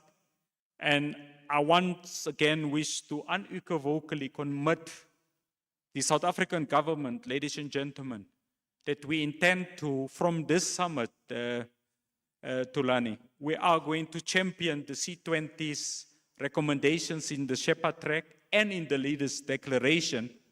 And I hope that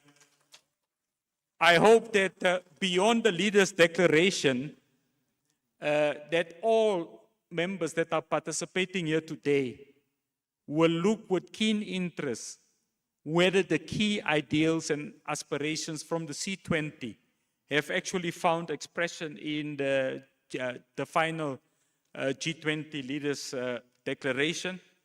Ladies and gentlemen, I wish to conclude by saying we have learned from history that that the future is never kind if you don't learn from history. As the South African G20 presidency are about to conclude, we present, ladies and gentlemen, our ambition that in essence today is a compact with civil society, and we are going to take forward that compact and translate it into South Africa's own contribution towards the UN's Pact for the Future. Thank you very much, Program Director.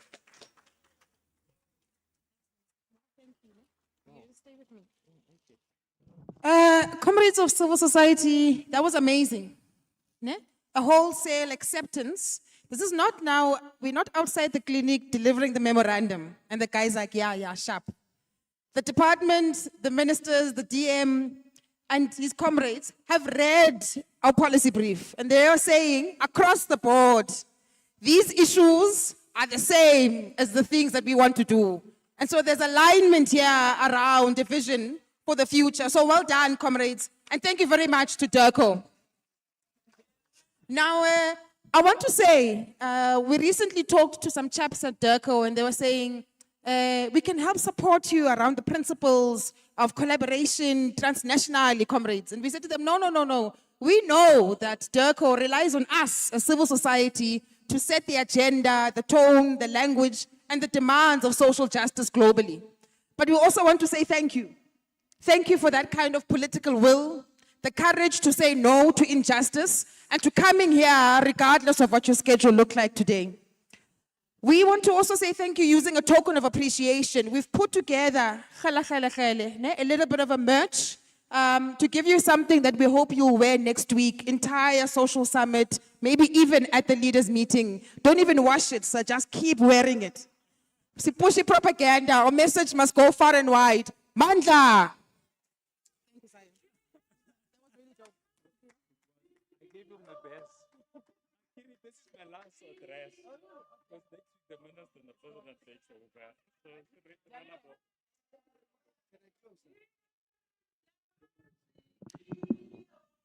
Yo.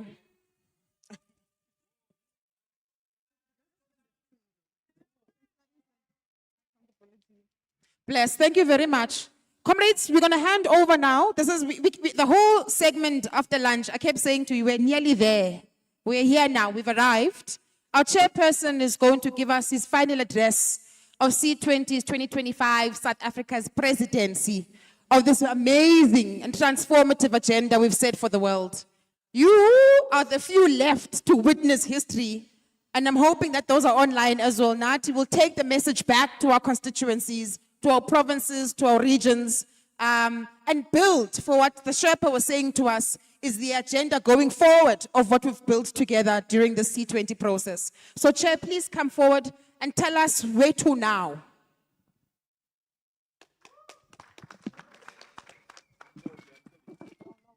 In conclusion, comrades, we want to acknowledge once more the presence of the Deputy Minister of DERCO together with the team that has joined her. Led from the team of officials by the COO of DERCO. I was already on her when I spoke about DM, whom we must acknowledge that she has been a great pillar of support to our work right from the beginning until this day when we are in summit. We truly appreciate that. We can confirm that DM, she did not try to influence our policy discussions in any way throughout all this collaboration. Comrades, we have come to the end now of our summit. What a high note to end it with the custodians of the process of G20 joining us with their blessing to close it all. As we close, we just remind ourselves that when South Africa took over the presidency of G20, it promised to promote a people-centered and a development-oriented G20 that fosters inclusive economic transformation rather than economic dominance by a few over the majority. We are of the view that the establishment of all these non-state actors into engagement groups has given practical meaning to what it is to lead a people-centered G20.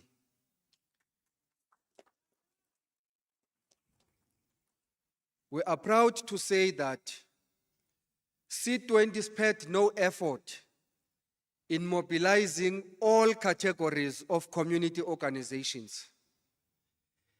As we conclude, we are just in the north of 3,000 civil society organizations that registered to participate in our structures and processes from the beginning to the end.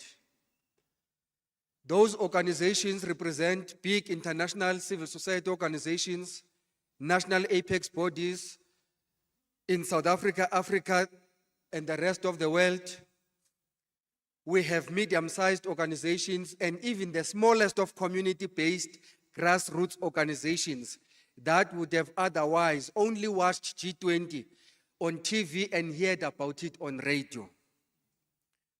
The pride of our mobilization is buttressed on the fact that we wanted a people-centered G20 process where people would relate to the proceedings of G20. we knew very well that some of them may not be in the floor of the summit of C20. Some of them will not be in the floor of the summit of the G20 Social Summit. And most certainly they will not be there in the Leaders Summit. But what we endeavored for was that when we articulate the policy proposals that we have garnered throughout this process, they must be able to say, we can hear our voice through this policy pack. They must be able to say we can identify with the policy proposals that are emerging from this pack because we have been part of that. In all our policy proposals, we have endeavored to advocate for the mainstreaming of the plight of the vulnerable and the marginalized populations and communities across all the thematic policy areas that we have covered in our policy pack. We inspired ourselves with what the South African Medium-Term Development Plan says. We took it a step further and understood what are the challenges that the National Development Plan of South Africa wants to address.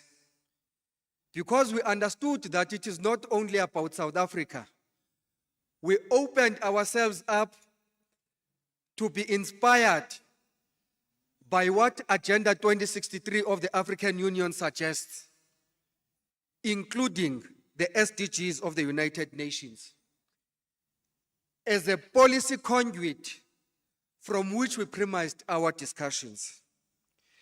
In all our policy discussions, we self-imposed the Pan-African perspective as the lens through which we are going to view all our policy discussions. The idea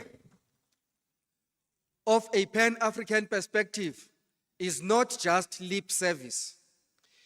In the higher structure of our governance, being the International Advisory Committee of C20, we invited ECOSOC as the civil society arm of the AU to be part of that International Advisory Committee.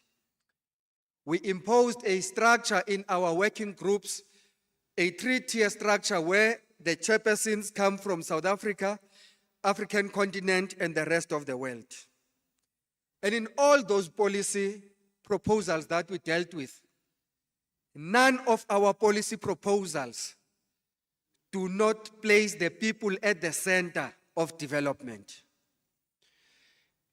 Starting from policy proposals we've made about education and health, we argued that education and health are two most significant public services whose benefit and access to quality of such must never depend on your social status in society.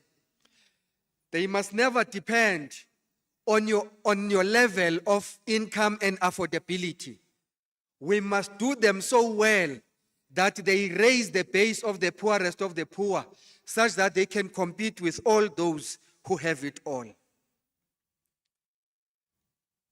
We are mindful of the fact that until and unless we graduate people from poverty into sustainable livelihoods, we will just be perpetuating the cycles of poverty and inequality. When we were hosted by our colleagues from China in a side event that they hosted, I shared with them that we spent about 2 months in China with an institution that is dedicated on poverty studies. And evidence all over suggests that we will never break the cycle of poverty until we anchor our anti-poverty strategies on 4 pillars, one of which has to do with skills development. The second pillar on social protection, so that you do not delay the immediate gratification and cushioning of the poor for the glory that is to come, but you protect and defend them now through social protection. Thirdly, employment is a lasting solution to poverty. And lastly, entrepreneurship at all levels, including social entrepreneurship. The governments of G20 and social partners must foster better strategic policy alignment between macroeconomic policies, employment and labor market policies, sectoral economic policies, and skills development policies.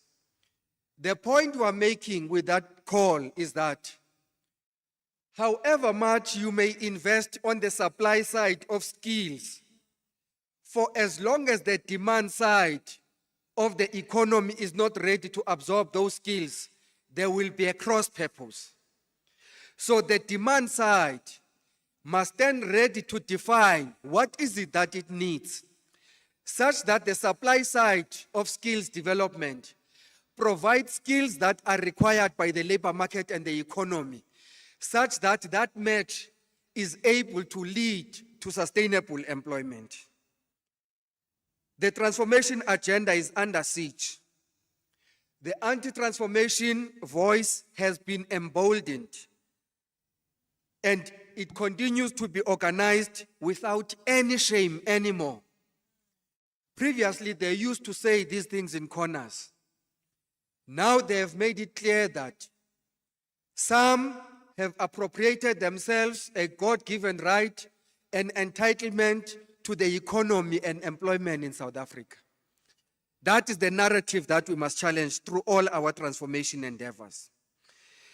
As our work is anchored on the theme of solidarity, equality, and sustainability, we reiterate the fact that equality, empowerment, and transformation, such that they are brought about to an equal plane with those who have always enjoyed opportunities, such that it becomes an equal race to the finish line. Therefore, we dare not be apologetic about empowerment endeavors that seek to drive the transformation agenda, that reverses the injustices that have been endured by the majority of Africans in their continent.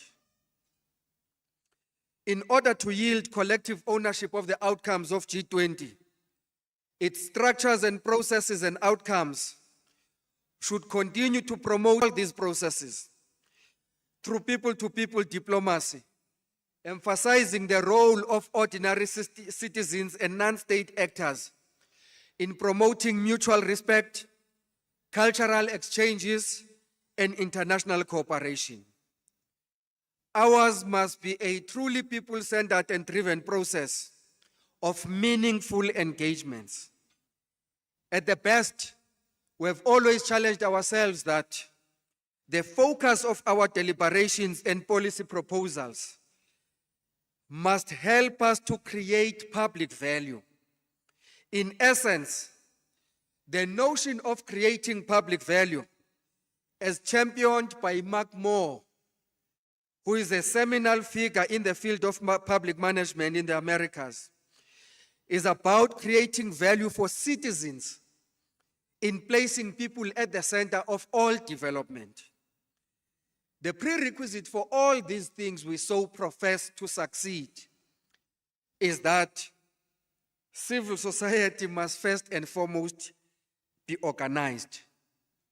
The voice of civil society must be unified.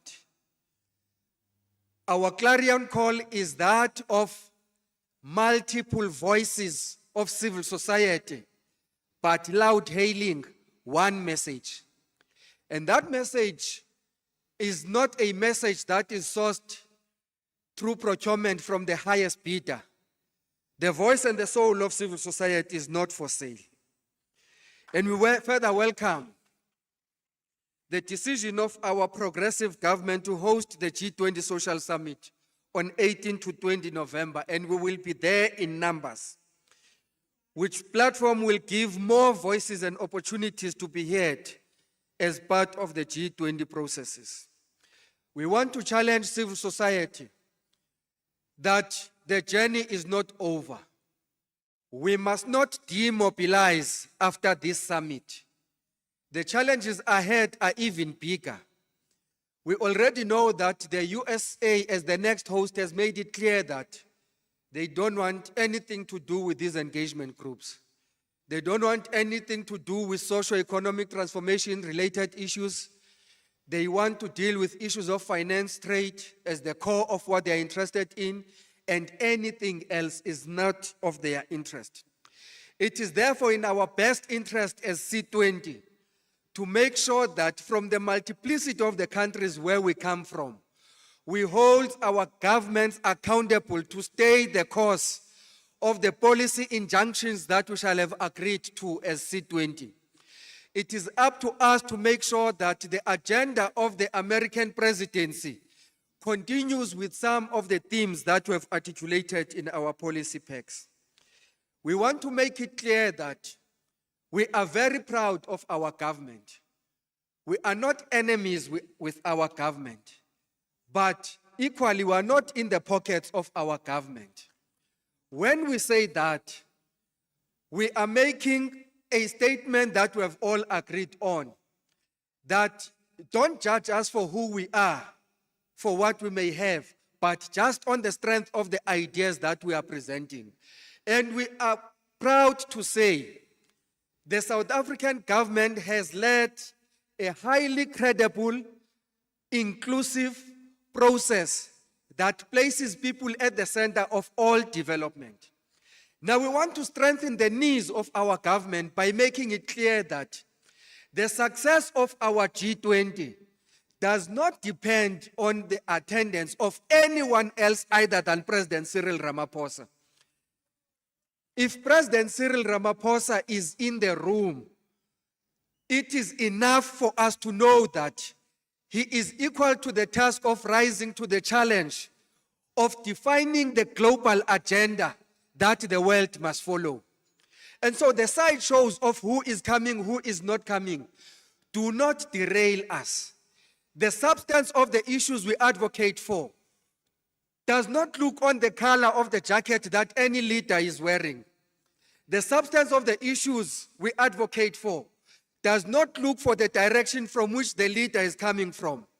The substance of the issues we're advocating for do not depend on the benevolence of a leader that is in office now, because consistent with the principle of sustainability, these are things that any other generation of leaders that rises to govern their countries must be sold to, that indeed those who met in South Africa in 2025 took the correct decisions in the path towards prosperity. And I want all of us, as I conclude, to know that ours is a call to collective action in driving a global agenda for collective prosperity. And my very last call is for us to stand up, and I'm going to tell you why you stand up immediately after you do so.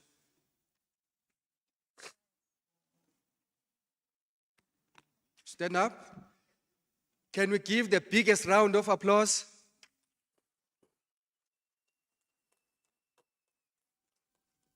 Thank you very much. You may be seated.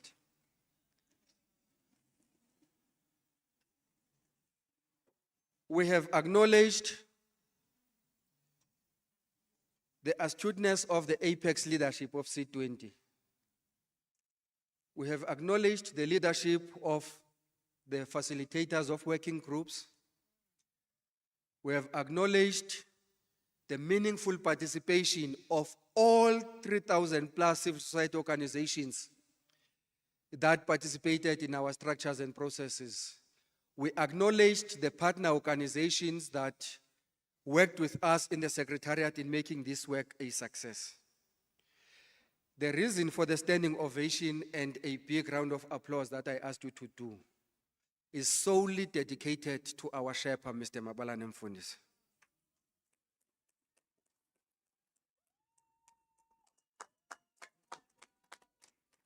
I think that as chairpersons, we may stand here, wear suits, speak nice English and all of that. But his broad shoulders have carried this work from beginning to where we are now. And I think that we have not done enough to appreciate his effort, his leadership, and his push. And all we are saying to him is that the sector is looking at him with appreciation. Thank you very much, program directors.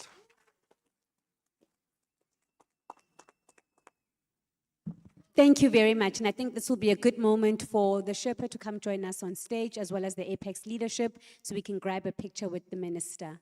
Thank you so much.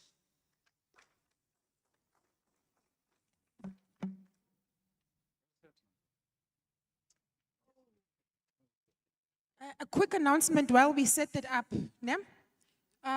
The Deputy Minister is really grateful that everyone here waited for this moment, or for this input from him.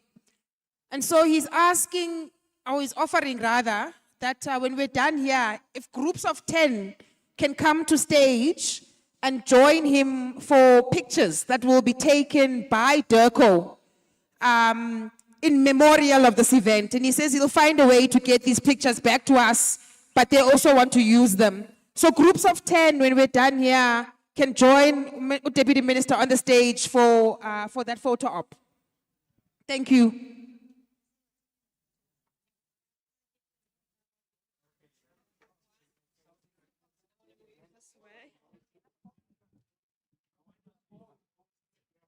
Can we take this away? Sound? Can we move this?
Cause I'm afraid of not seeing.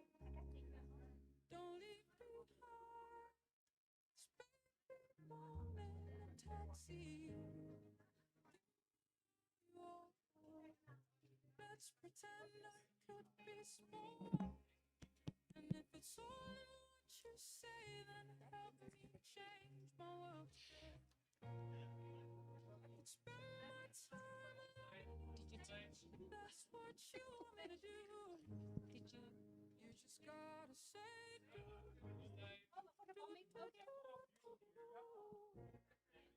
I could spend my time loving you if that's what you want me to do. You just gotta say do. My selector, can you just give us a little bit of a, in the meantime, while the pictures are picturing? Song Nyana. Okay. Thank you, my selector.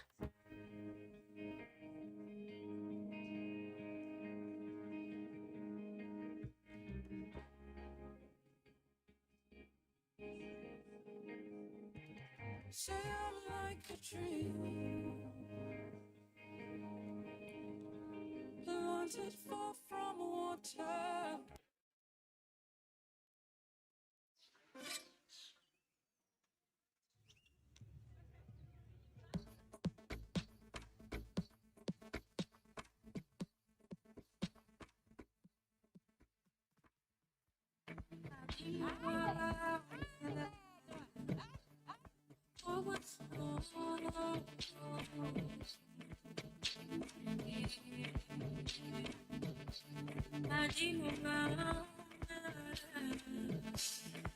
Oh, it's so I get on my can't get back, I need know. What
All right, and that brings us to the end of our program. That brings us to the end of our program. These are just last minute shots. Can I please ask everyone to come to the stage right now for a group picture of everyone that was here? Can I get everyone to please come back for one last group picture of everybody? Thank you so much, everybody. That brings us to the end.